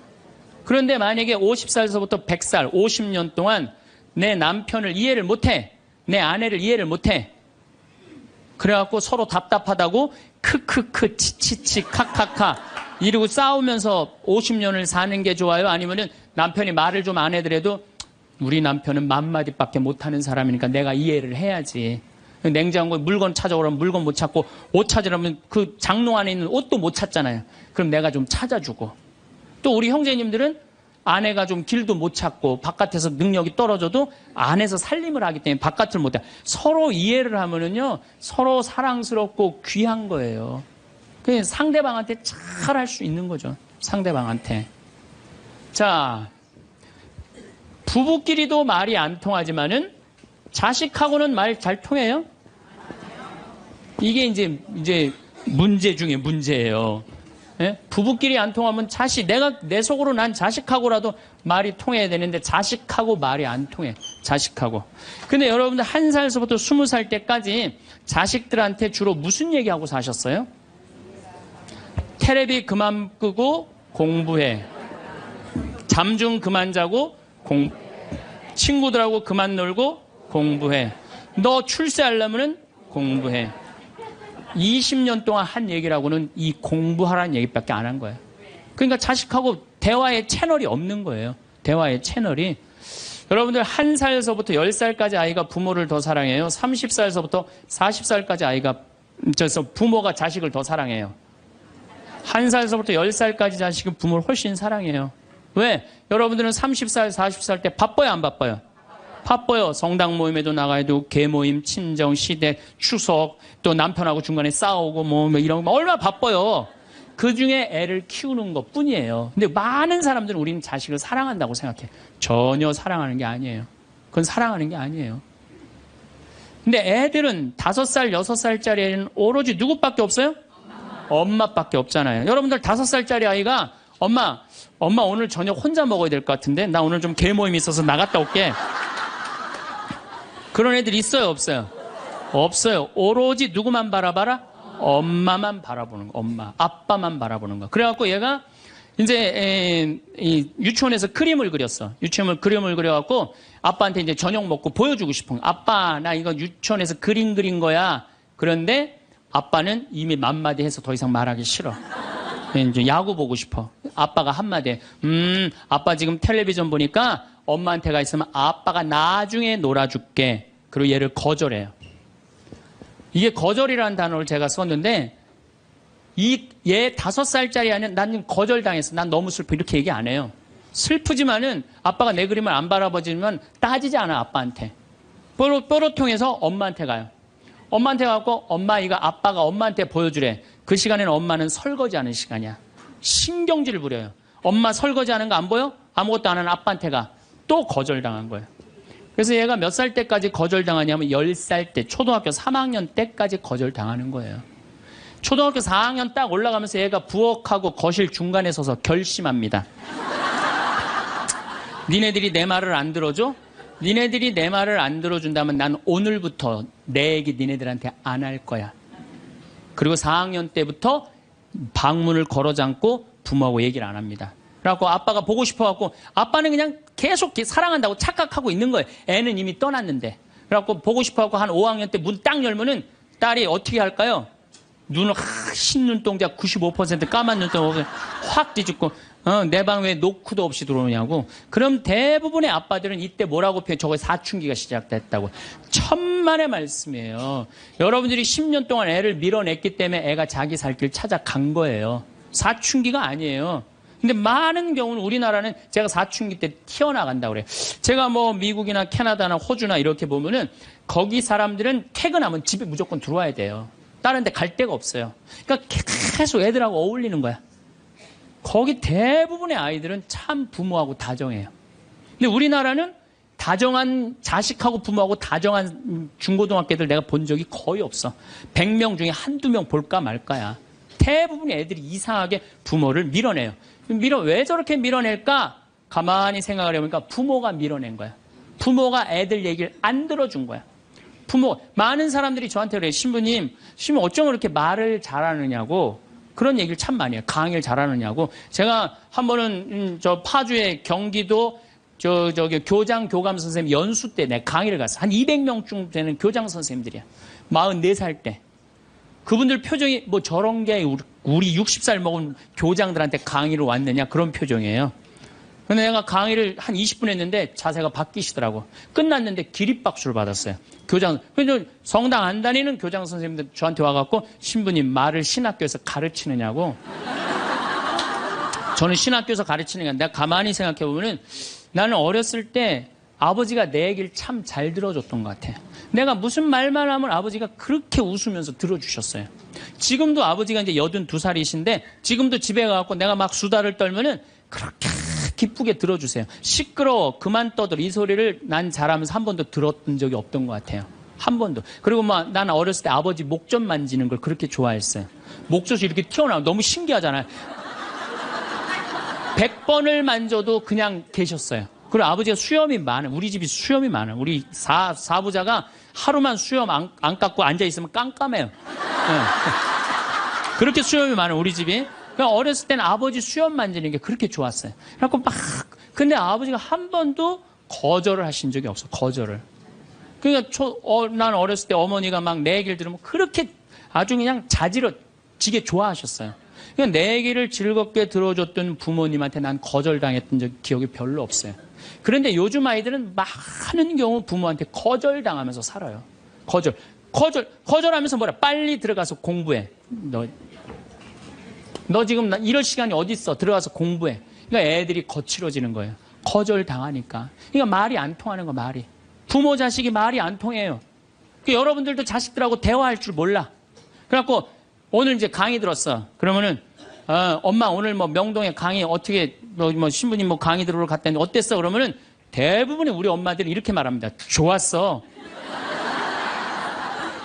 어떻게 좋았어? 그냥 좋았어. 빨리 들어가서 공부해, 너. 대화할 줄 모르는 거예요, 대화할 줄. 엄마, 오늘 뭐 명동에 뭐 평창에 신부님 왔다는데 어땠어? 내가 엄마가 강의를 들었는데 사람은 말에 등급이 있대. 말씀이 있고, 말씨가 있고, 말투가 있는데 나는 너를 이렇게 키우면서 말투를 던졌던 것 같아. 그래서 엄마가 참 많이 반성을 참 많이 했어. 그래서 우리 이 귀한 딸, 이게 5억이래. 우리 지금 10억이 앉아서 밥 먹자. 어? 얼마나 감사했는지, 난 정말 내가 이렇게 감사한지 나 오늘 강의 가면서 참 많이 느꼈어. 그래, 세상이 꼭 공부를 잘하는 거 그게 훌륭한 게 아니고 우리가 서로 아끼고 사랑하고 감사하면서 사는 게, 이렇게 대화를 하면 애들은 성숙해요. 근데 우리는 생전 그런 얘기 안 해요. 얼마나 우리가 자식 교육을 잘못하고 있는가. 대화다운 대화를 하지 않아. 그러니까 말이 안 통하는 거야. 부부끼리도 말이 안 통하고 부모 자식끼리도 말이 안 통하고. 그러니까 집에 들어가서도 답답한 거예요. 내 얘기를 털어놓을 데가 없으니까. 또 상대방도 답답한 거예요. 자기 얘기를 들어줄 사람이 없으니까. 그래서 여러분들, 과연 나는 생명을 살리는 말씀을 하나, 좋은 열매를 맺는 말 씨를 뿌리나, 아니면 정말 기분 나쁜 말만 골라서는 말투를 던지나, 이거 생각해보고 만나도록 합시다. 감사합니다. 황창현 신부님의 생명을 살리는 말씀 2부에서는 말씀 말씨 말투에 대해 더 자세한 내용이었어요. 복을 불러오는 말에 대한 명언은 긍정적인 생각과 태도를 강조하는 내용이 많습니다. 복을 불러오는 명언을 주제로 담은 명언 공유드립니다. 탈무드. 행복은 우리가 가진 것과 누리는 것, 그리고 감사하는 마음에서 온다. 멜로디 PT. 감사는 과거를 소중히 여기고 현재의 행복을 음미하며 미래에 대한 희망을 키운다. 멜리언 아서워드. 우리가 진정으로 감사할 때 우리의 마음은 더 많은 복을 받아들일 준비가 된다. 윌리엄 제임스. 긍정적인 생각은 긍정적인 결과를 가져온다. 루이자 메이 올콧. 마음이 변하면 모든 것이 변한다. 벤저민 프랭클린. 복은 준비된 마음과 긍정적인 태도에서 온다. 세네카. 감사하는 마음은 모든 복의 시작이다. 마르셀 프루스트. 감사의 마음은 마음을 풍요롭게 하고 삶을 축복으로 가득 채운다. 아리스토텔레스. 행복은 우리 자신에게 달려있다. 오프라 윈프리. 자신을 믿고 삶을 긍정적으로 바라보면 세상은 당신에게 더 많은 복을 가져다 줄 것이다. 이 명언들은 긍정적인 태도와 감사하는 마음이 복을 가져다 줄 수 있음을 강조하고 있습니다. 오늘도 건강과 평온이 함께. 감사합니다. 그래서 인간으로 살아가는 한 외로울 수밖에 없어요. 그래서 하이데거라는 철학자는 뭐라고 하냐면, 인간은 세상에 내던져진 존재라고. 내던져진 존재. 여기 여러분들 중에 태어나고 싶어서 태어나신 분들 계세요? 한 분도 없죠? 내던져진 거예요, 세상에. 귀양 내던져질 거면 삼성 이건희 회장님 집에 내던져지든지, 아니면 정주영 회장님 집에 내던져지든지, 그러면 그냥 팔자라도 편안할 텐데, 내던져지고 보니까 그냥 똥구멍이 찢어지게 가난한 집에 그냥 내던져진 거야. 그래갖고 그냥 인생 그냥 피곤한 거죠. 그리고 귀양 태어날 거면은 장동건이나 고소영 씨처럼 얼굴이 잘생기거나 이쁘게라도 태어나면은 얼굴로라도 먹고 사는데, 또 가난한 집에 내던져졌는데 얼굴은 또 씹다 뱉은 수제비 같이 생겨버렸네. 요즘은 그냥 막 텔레비전 막 이런 시대 아니에요. 그래갖고 그냥 키 크고 잘생기고 막 이런 거에 그냥 뭐든지 그냥 사람들이 그냥 눈이 멀어 있잖아요. 근데 그냥 생긴 건 씹다 뱉은 수제비 같이 그냥 이렇게 살아가는 사람들은 인생을 힘들게 살아갈 수밖에 없다는 거예요. 그런데 그런 사람들이 95%가 그렇다는 거예요. 오늘은 외로우십니까? 라는 주제로 강의를 하도록 하겠습니다. 여러분들 외로우세요? 안 외로우세요? 안 외로워요? 안 외로운 분들이 계세요? 외롭죠? 사실은 여기 계신 분들 중에 단 한 분도 안 외로우신 분은 없어요. 아무리 행복한 사람이라도 문득 외로울 때가 있어요. 아무리 행복한 사람이라도. 여러분들 낙엽이 막 떨어지고 막 바람에 그냥 낙엽이 스산하게 막 날릴 때 그거 보면은 마음이 왠지 좀 쓸쓸하고 외롭지 않으세요? 한 이불 덮고 사는 남편이 어느 날 그냥 등 돌리고 말도 안 하고 그냥 그러고 있으면은 외로워요, 안 외로워요? 우리 인간은요, 고독할 수밖에 없어요. 우리 인간은. 최진실 씨는 죽기 얼마 전에 인터뷰를 할 때 뭐라고 그랬느냐면 20년 동안 연애 생활을 하는 20년 동안 단 하루도 안 외로운 날이 없었다고 그랬어요. 그 외로움이 20년을 축적을 해서 결국은 죽음에 이른 거죠. 얼마 전에 또 행복, 자살이라는 말을 거꾸로 하면은 살자라는 말이다라고 강의를 했던 이 최윤희 씨가 루푸스 병에 걸려갖고 어떻게 했죠? 자살했어요. 너무 아프기 때문에. 그런데 이 최윤희 씨는 자살을 했는데 남편이 어떻게 따라 죽었죠? 저는 어떻게 보면 최윤희 씨가 이 목숨을 끊은 건 우리 교회법적으로 교회가 가르치는 거에 안 맞죠. 근데 한편으로는 좀 부러운 면도 있어요.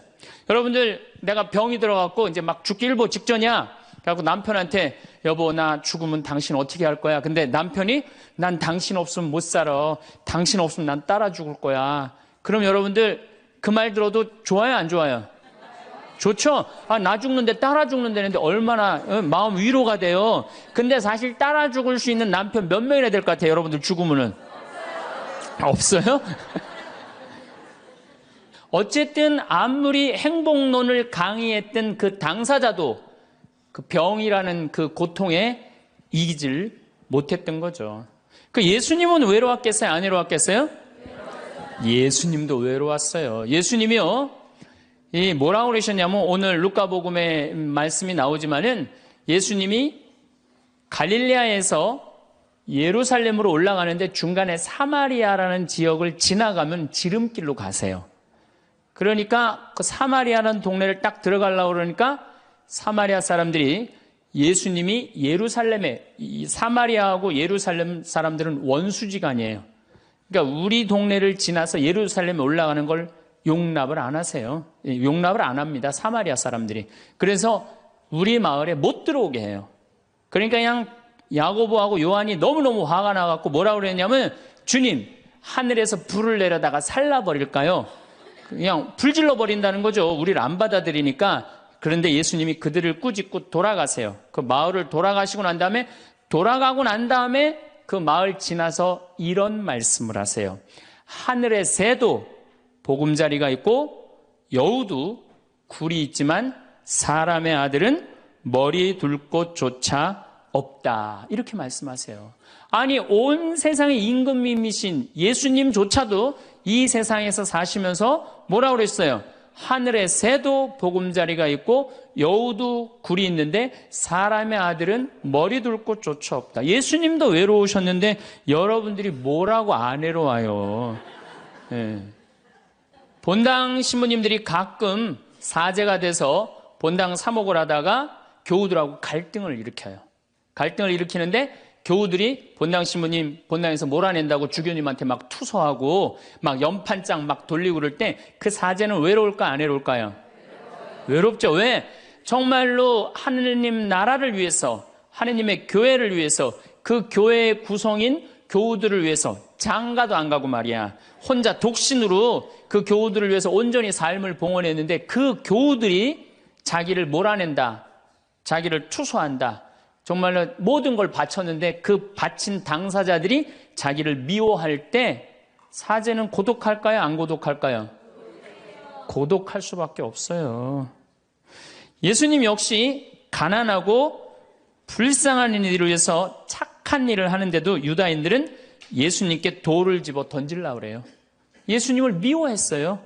그래서 요한복음 7장을 보면은 예수님이 5천 명을 먹이고 막 기적을 일으키다가 사람들이 마음이 바뀌어갖고 예수님을 죽이려고 그래요. 그러니까 예수님이 요한복음 7장 1절에 뭐라고 그러냐면은 유다를 다니지 않고 갈릴레아에 숨어 다녔다고 그래요. 숨어 다녔다고. 드러나지 않게 다니십니다. 왜? 그들이 당신을 미워하는 걸 아시고 예수님이 드러나지 않아요. 그러니까 너무너무 사랑하는데 나를 미워하면은 여러분들 쓸쓸할 것 같아요? 안 쓸쓸할 것 같아요?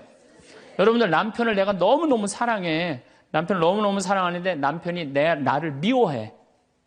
내가 남편을 너무너무 좋아하는데 남편이 나를 미워해. 그러면은요, 그거 고독은요, 이루 말할 수가 없어요. 우리가 언제 주로 살아가면서 고독할까요? 첫 번째 외로움을 느끼는 것은 사랑하는 사람에게서 버림받았을 때 외로움을 느낀다 그래요. 사랑하는 사람. 부모님한테 버림받은 사람들 많죠? 부모님한테 버림받은 사람들 얼마나 많아요. 요즘 보육원에 그냥 자기 아이 버리고 그냥 가는 부모님들 얼마나 많아요. 그리고 이혼하고 그냥 엄마가 보따리 싸들고 그냥 도망가는 엄마들 얼마나 많아요. 그런 아이들 상처가 얼마나 크겠어요. 세상에 천하에 엄마가 나를 버렸다. 아버지가 나를 버리고 갔다. 그들의 마음의 상처는 이루 말할 수가 없죠. 또 사랑하는 애인이 배반하고 가버렸어. 사랑하는 애인이 배반하고 가버렸어. 그러면은 아파요, 안 아파요? 아프죠? 친구가 나를 배반하고 가버렸어. 이거 굉장히 괴로운 거예요. 내가 정말로 너무너무 사랑하는데 결혼하고 싶은 정말로 남자가 있어. 근데 부모님이 반대해갖고 헤어져야 돼. 아파요, 안 아파요? 굉장히 아파죠. 놈이 반란을 일으켜요. 아들이 압살롬이라는 아들이 있는데 반란을 일으켜갖고 다윗이 도망 나갑니다. 예루살렘에서 그냥 급히 도망을 나가면서 이런 시를 불러요. 시편 3편에 주님, 저를 괴롭히는 자들이 어찌리 많습니까?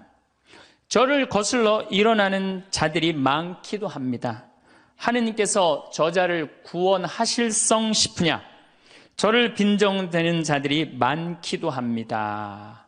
이런 얘기를 해요. 그러니까 다윗도 결국은 누구한테 버림을 받기 시작하냐면 아들한테 버림을 받아요. 그리고 결국은 그 아들은 요압이라는 다윗의 총사령관한테 표창에 맞아 죽고.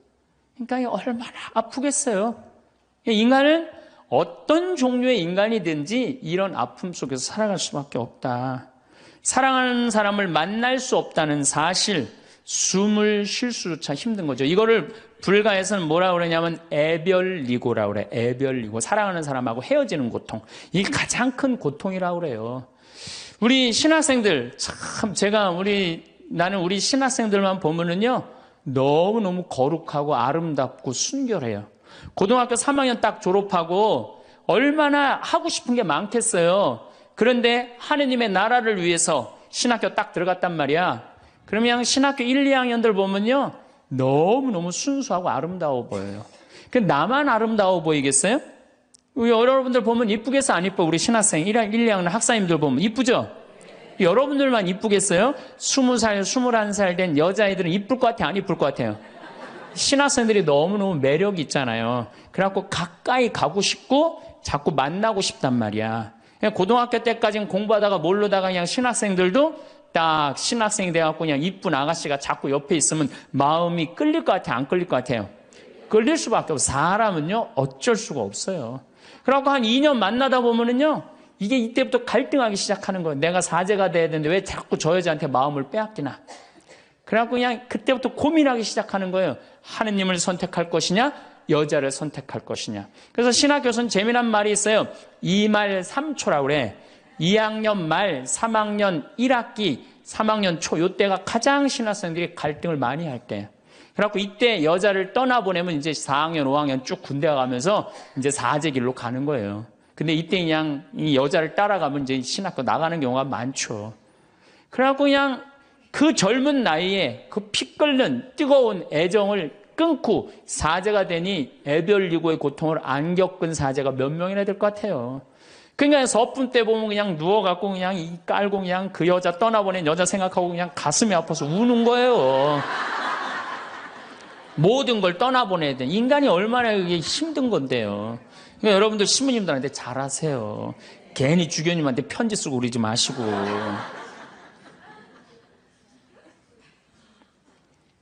예수님은 마지막 날에 제자들이 예수님을 다 버리고 갔어요. 심지어 어떤 제자는 막 옷까지 그냥 삼배 옷까지 벗어 알몸으로 도망갔어. 그리고 오로지 예수님만 혼자 남았어요. 그러니까 예수님 외롭겠어요, 안 외롭겠어요? 외롭죠. 그러니까 예수님은 이런 말씀을 하신 거예요. 하늘에 새도 보금자리가 있고 여우도 굴이 있는데 사람의 아들은 머리 둘 곳조차 없다. 그건 맞는 말씀이에요. 두 번째, 우리가 주로 언제 외로워? 어느 누구에게도 도움을 받을 수 없을 때 우리는 외로워요. 내 아들이 정말 병이 걸려갖고 이제 수술을 해야 되는데 병원비가 없어.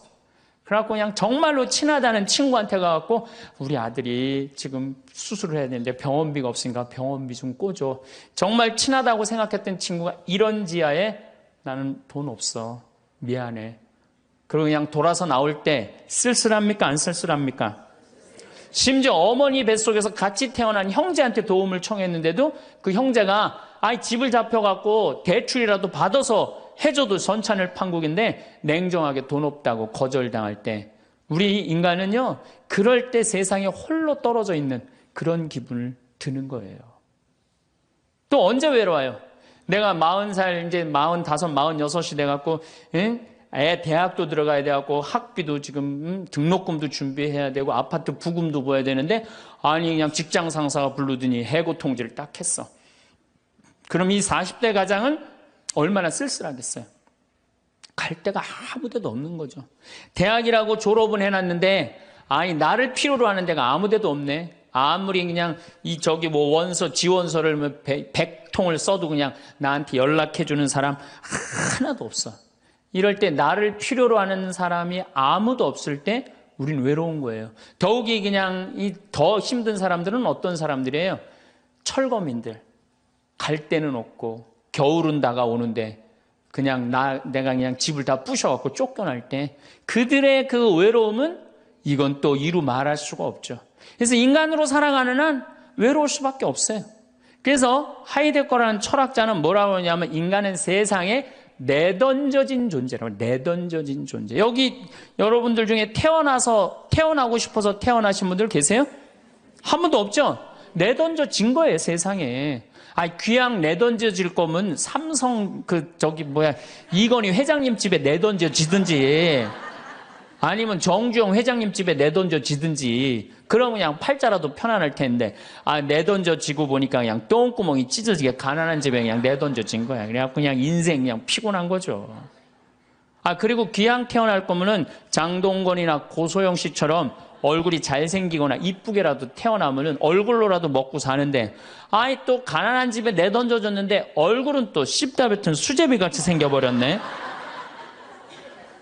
요즘은 그냥 막 텔레비전 막 이런 시대 아니에요. 그래갖고 그냥 키 크고 잘생기고 막 이런 거에 그냥 뭐든지 그냥 사람들이 그냥 눈이 멀어 있잖아요.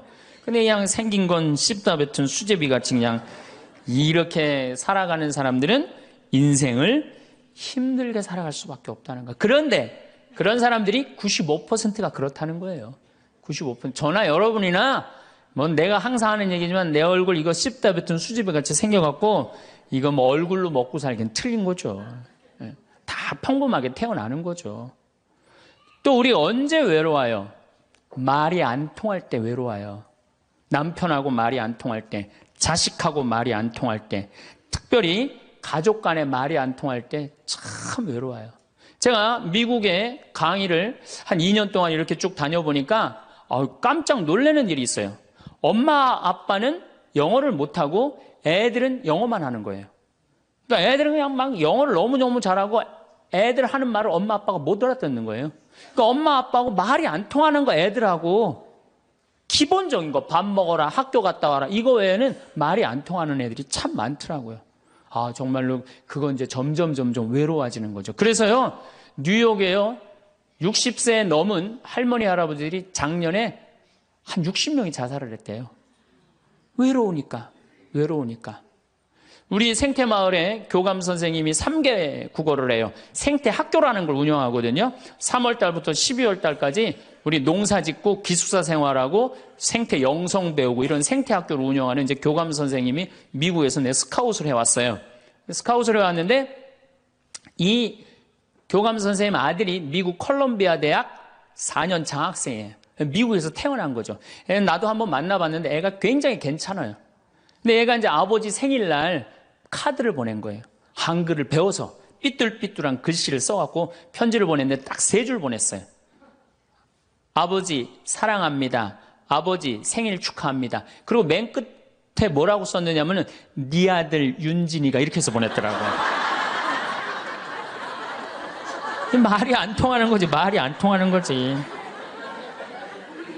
한국에서 보면은 그런데 이게 미국 사회에서만 서로 말이 안 통하는 게 아니야. 한국에서도 퇴근을 했는데 부인이 남편을 투명인간 취급하는 부인들 많아요.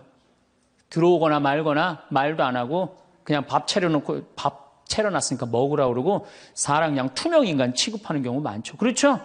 자식들도 집에 와서 엄마 아버지한테 다소곳하게 하지 않고 자기 방에 쑥 들어가고 하루 종일 한 가족이 집에 살면서 5분 이상 대화를 안 한다는 거 아니에요. 이게 말이 안 통하니 이 집이 외롭겠어요, 안 외롭겠어요?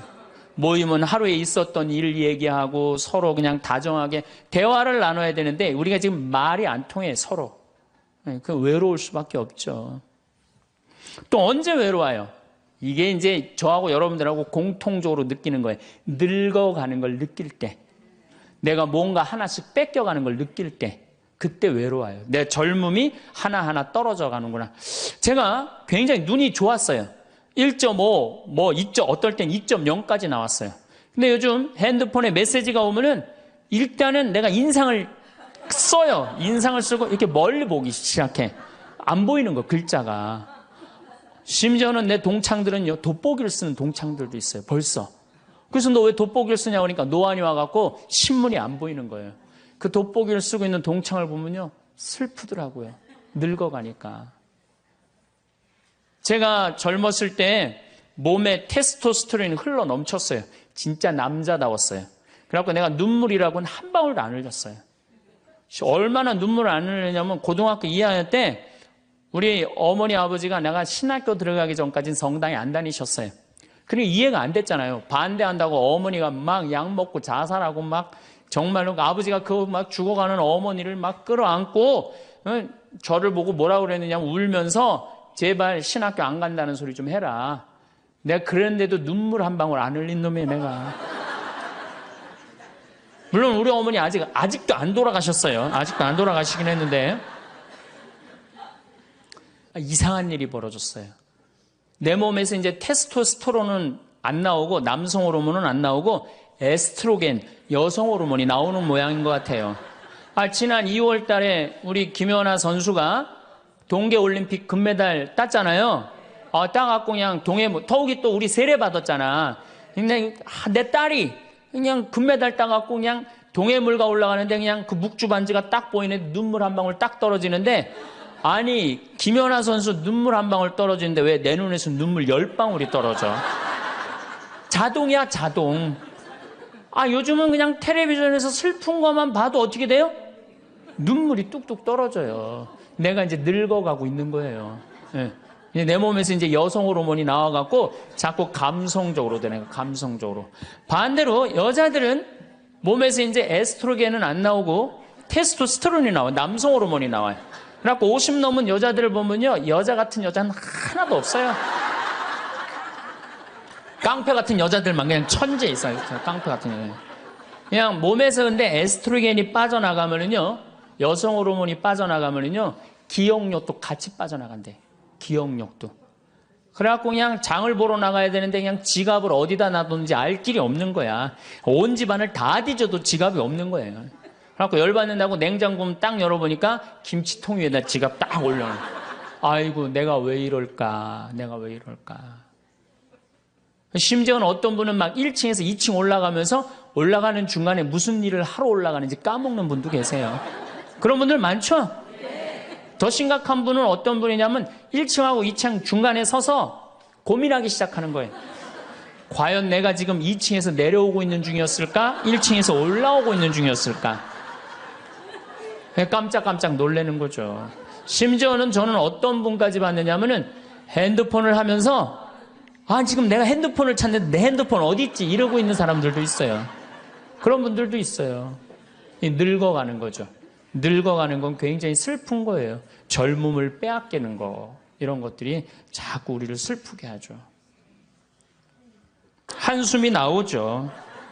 더욱이 아줌마들은요, 40이 넘으면 갑자기 몸에 얼굴이 열이 확 올라왔다가 열이 확 식었다가 그러죠. 감정의 기복도요, 막 기뻤다가 슬펐다가 분명해요. 울었다 웃었다가 분명해요. 그러면 자식 붙잡고 네가 인생을 어떻게 살라고 그러냐고 막 울다가 갑자기 그냥 성당 친구가 전화 오면은 언제 그랬냐는 듯이 내가 오늘 신부님을 강의를 들었는데 너무 재밌다고 막 깔깔깔깔거리고 막. 그러면 아들이, 딸이 엄마 도대체 왜 그래? 이 소리를 들으면요, 여러분들은 심각하게 늙어가고 있는 거예요. 엄마 도대체 왜 이래? 내가 이제 늙어가는 거죠. 그럴 때 우리 인간은 외로움을 느낀다는 거죠. 우리가 언제 외로울까요? 아플 때 외롭다 그래요. 아플 때. 구약의 유명한 욥은 온몸에 종기가 나서 사람들이 자기를 무시할 때 이런 노래를 부릅니다. 내 형제들은 내게서 멀어지고 내 친구들은 남이 되어 버렸다네. 친척과 친지들은 떨어져 나가고 집안 식객들은 나를 잊었으며 계집종들은 나를 낯선 자로 여기니 저들 눈에 나는 이방인이 되었다네. 내 입김은 아내에게 메스껍고 내 몸에 나는 악취를 자식들에게 풍긴다네. 어린 것들조차 나를 업신여기고 내가 일어서려고만 해도 나를 두고 비아냥거리네.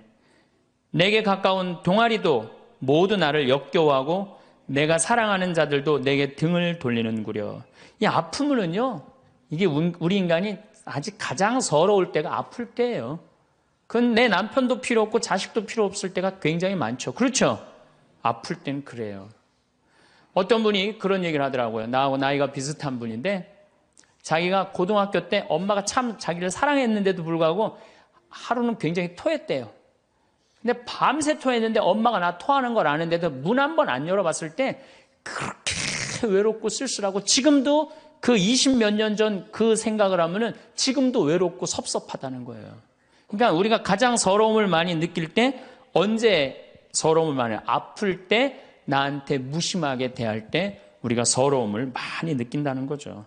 그래서 시편 69편에 이런 얘기가 있어요. 하느님 저를 구하소서. 목까지 물이 들어찼습니다. 깊은 수렁 속에 빠져 발 디딜 데가 없습니다. 물속 깊은 곳으로 빠져 물살이 저를 지칩니다. 소리 지르느라 지치고 저의 목도 쉬었습니다. 저를 까닭 없이 미워하는 자들이 제 머리카락보다 많습니다. 제가 빼앗지도 않았는데 물어내라 합니다. 저는 제 형제들에게 남이 되었고 제 어머니의 소생들에게 이방인이 되었습니다. 물살이 저를 지치지 못하고 깊은 물이 저를 집어삼키지 못하며 심연이 저를 삼켜 그 입을 다물지 못하게 하소서. 인간은 이렇게 누구나 다 힘들고 외롭다는 거예요. 하다못해 같은 이불을 덮고 사는 남편도 내 마음 몰라주고 나 비난하고 몰아세울 때 우리는 외롭고 고독해서 극단적인 방법을 선택하기도 해요. 여러분들 어때요? 우리 여기 자매님들 많으신데 남편 생일에 미역국 끓여주고 자식 생일에 미역국 끓여주고 시부모 생일에 미역국 다 끓여줬어. 근데 정작 내 생일을 미역국 끓여주는 사람 있어요? 네, 없죠? 그래도 내 생일인데 그래도 그냥 생일이니까 그냥 미역국 자기가 이제 끓이는 거야. 근데 아무도 몰라. 미역국 왜 끓였어? 그리고 앉아서 먹는데 그냥 그 미역국을 떠서 먹는데 눈물이 뚝뚝 미역국에 떨어져요? 안 떨어져요? 아무도 나를 몰라줄 때. 그래서 외로움을 많이 느끼는 분들이 여성 주부들이 많이 느낀대요. 애들은 공부하러 학교 다니고 남편은 직장 다니고 빈집을 지키고 있으면 그렇게 쓸쓸하대요. 그래서 이걸 뭐라고 그러냐면은 빈둥지 증후군이 있대요. 빈둥지 증후군. 빈둥지에서 그냥 혼자 그냥 굉장히 그러니까 40대 50대 주부 우울증이 그렇게 많은 거예요. 네, 그분들이. 그런데 놀랍게도 독신으로 사는 여성보다는 결혼한 여성이 더 외롭대요. 독신으로 사는 혼자 사는 여자는 자기가 처음부터 외로울 거라고 생각을 하고 혼자 그냥 미역국 끓여 먹으면 당연하게 생각을 하는 거야. 근데 결혼한 사람은 바라는 게 많잖아요. 근데 남이 안 해주면 더 외로운 거야. 근데 놀랍게도 더 놀라운 건 뭐냐? 40대 자살률을 보면은 여자보다도 남자가 3배 더 많이 죽는데요. 그러니까 여러분들보다 누가 더 많이 외로움을 탄다고 생각하시면 돼요? 남자가 더 많이 탄다고 생각하면 돼요. 이 인간이 다 외로운 거야. 어떻게 보면 다 불쌍해. 여기 있는 분들 한 분 한 분 예수님 오면 다 안아줄 거야. 너 그동안 외로웠구나. 내가 안아주마. 다 그럴 거예요. 여기서는 웃고 있지만 막상 돌아가서 집에 가보면 눈물을 흘리는 분들 많을 거라는 얘기죠. 저는 외로울 것 같아요? 안 외로울 것 같아요? 저도 외로워요. 제가 92년도 철산성당에서 보좌신부, 경기도 광명 철산성당에서 보좌신부를 했는데 한 12월 15일쯤 됐어요. 아이들이 연합고사 본 날이에요. 그래갖고 저녁 먹고 이제 성당을 이렇게 산책을 하는데, 지하실에서 뭐 난리도 아니에요. 뭐 의자 부시는 소리에 뭐 비명 소리에 정신이 하나도 없더라고요. 그래서 내려가서 보니까 아이들이 소주를 먹고 어떻게 하느냐면은 뭐 난리도 아니야. 뭐 자기네들끼리 의자를 부시고 끌어안고 울고 별놈이 다 있더라고요. 별놈이 다 있어갖고 니네들 도대체 왜 그러느냐? 저는 중학교 아이들이 술 먹고 담배 피는 거 내가 본당 신부할 때 나한테 걸려도 난 한 번도 혼낸 적이 없어요, 애들. 왜 혼낸 적이 없냐면 내가 중고등학교 때 술, 담배 다 했거든. 뭘 혼을 내. 그래서 니네들 사제관에 좀 올라와 봐라. 신부님이 혼내지 않고 사제관으로 올라오라고 그랬고 딱 앉혔어요. 한 15명을. 남자, 여자 다 앉아갖고 니네들 도대체 무슨 일 때문에 이렇게 술을 먹고 성당 기물을 부시냐 얘기를 좀 해봐라. 그랬더니 마침 그 아이 중에 한 아이가 엄마 아빠가 이혼을 한 거야. 자기네들끼리 위로해준다고 마침 시험도 끝나고 소주를 지금이야 18도 19도지만 그땐 24도짜리 소도 아니에요. 중학교 3학년 애들이 그거 먹고 그냥 필름이 끊어진 거죠. 그래갖고 이제 앉혀갖고 그냥 귀양 나온 얘기니 니네들 인생을 한번 얘기를 해봐라. 이제까지 살아온 거. 그랬더니 애들이 그냥 15년, 16년 살아온 인생 그냥 나름대로 그냥 쫙 밤 12시가 넘은 거예요. 그래갖고 오늘은 너무 늦었으니까 니네들 귀양 이렇게 술이 취했으니 집에 가지 말고 신부님 집에서 자라. 사조관에서 15명 다 집으로 전화해라. 만약에 엄마 아빠가 뭐라고 의심을 하면 나를 바꿔줘라. 그래갖고 내가 몇몇은 내 통화를 해갖고 내가 오늘 재울 테니까 걱정하지 말라고. 그리고 애들한테 니네들 술은 이렇게 먹는 게 아니다. 그래갖고 내가 또 꼬냑을 또 한 병 꺼내갖고 한 잔씩 다 따라주면서 아이들하고 정말로 다정한 얘기를 했어요. 그러니까 아이들이 너무 좋잖아요. 술을 먹었는데 혼을 내기를 하나, 또 신부님이 방에서 재워주지, 자기 얘기 다 들어주지. 그래서 내가 2월 달에 발령을 받아갖고 떠나는데 가지 말라고. 애들이 일주일 동안 우는 거예요. 가지 말라고. 신부님 우리랑 살자고. 그래갖고 내가 발령 받아가는 애들 발령 받아가는 날 30명이 학교를 안 간 거예요. 가지 말라고.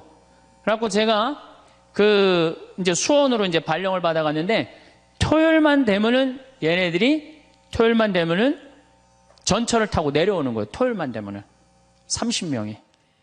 그래갖고 한 주, 2주 오다 말겠지. 그런데 애들이 3개월 동안 계속 내려오는 거예요. 나보고 싶다고. 생각해보니까 이렇게 하면 안 되겠더라고. 이렇게 끌고 다니다가는 10년 후에는 한 3,000명 끌고 다니겠더라고요. 그래서 사제는 본당을 떠나면은 인연을 끊어야 되는구나. 그때 깨달았어요. 그 다음 사제가 정말로 사목을 잘할 수 있도록 떠난 본당에 일체 연락하면 안 되고 떠난 본당 사람들하고 어울리면 안 되는구나. 그때 깨달았어요. 그래갖고 제가 이제 평택에서 이제 비전동 성당이라고 5년 초대 본당 신부를 했어요. 초대 본당 신부 했으니 교우들하고 얼마나 친했겠어요. 그 다음에 경기도 광주에서 능평 성당이라는 거 거기도 또 초대 본당 신부 5년을 했어요. 10년을 본당 신부를 하고 제가 지금 강원도 평창에 이제 갔잖아요. 6년 전에. 평창에 갔는데 내 첫 영명 축일 때 교우들이 신부님 축일 축하한다고 몇 명이나 왔냐면 200명이나 온 거예요. 기분이 너무너무 좋더라고요. 나를 잊지 않고 이렇게 200명이나 와줬구나. 그렇지만 저는 연락은 안 해, 개인적으로. 근데 둘째에 150명으로 줄어들었어요. 내 축일에. 셋째에는 100명으로 줄어들더라고요. 뭐 계속 연락은 안 하니까 넷째 해는 50명으로 줄어들었어요. 작년에는 30명으로 줄어들더니 올해 내 축일에는 17명이 딱 앞에 그냥 쭉 한 줄 앉아 있는데 외롭더라고요. 근데 사실은 그 200명에서 17명까지 줄어들 때 누가 연락을 안 하고 산 거예요? 내가 연락 안 하고 산 거예요. 사실은 그 외로움을 누가 먼저 만들었냐면 내가 먼저 만드는 거예요. 여러분들 외로운 분들 보면은요, 사실은 어떻게 보면은 다 본인이 담을 쌓고 살기 때문에 외로운 거지, 본인이 마음에 담을 허물면요 절대 안 외로워요. 근데 담 쌓고 사는 경우 많죠. 형제나 친척이 잘못하면은 내가 니네들하고 연락하고 사나 봐라. 그리고 딱 인연 끊어버리잖아요. 그러니까 우리가 외로움은 점점 우리를 더 힘들게 만들어요. 대한민국 사람들이 굉장히 외로운 것 같아요. 대한민국의 명장면이 하나 있어요. 저는 이해가 안 가는 장면 하나 있어요. 대한민국 사람 참 외롭구나. 대한민국 아줌마들이 외롭구나를 느끼는 장면 하나가 있어요. 그게 뭐냐면 연예인들 군대 갈 때예요. 아니 연예인들 군대 가는데 왜 아줌마 500명이 따라가? 자기 아들 군대 가는 것도 아닌데. 그래갖고 그냥 거기다가 막 기다린다고 그러고. 그러니까 어디 마음을 열어놓을 데가 없는데 그 연예인한테 마음을 열어놓고 사는데 그 연예인이 2년 동안 안 보인다고 그러니 얼마나 슬퍼. 그러니까 그 앞에서 우는 거예요. 참 그 슬픈 장면이죠. 이렇게 만만치 않은 인생살이 살아가기 힘들 때 사람들은 극단적인 방법을 택합니다. 너무 외로울 때, 절망이 끝에 달할 때, 키에르케고르라는 철학자는 죽음에 이르는 병을 절망이라고 그래요. 절망. 외로움에서 끝에 아무도 내 옆에 없구나. 이런 절망에 할 때 죽음에 이른다는 거죠. 근데 우리나라는 놀랍게도 자살률이 세계 1위예요. OECD 국가 중에 자살률이 세계 1위예요. 얼마나 많이 죽느냐면은 1년에 15,413명이 죽어요. 1년에. 그러니까 무슨 얘기냐면은 하루에 50명씩 죽는다는 얘기예요. 하루에 50명씩. 그것도 자살로 50명씩 죽는 거야. 초, 중고등학교 학생 자살 세계 1위예요. 하루에 거의 1.5명씩 죽어요. 40대 자살률 세계 1위예요. 하루에 거의 8명씩 죽어요. 60대 자살률 세계 1위예요. 하루에 12명 정도 죽어요. 더욱이 60세 우리 할머니 할아버지들 30대 40대 이 죽는 거의 원인의 1위는 뭐냐면요 자살이에요. 자살. 근데 60세는 10만 명당 미국이 10명에서 11명 자살합니다. 일본이 10만 명당 35명 자살해요.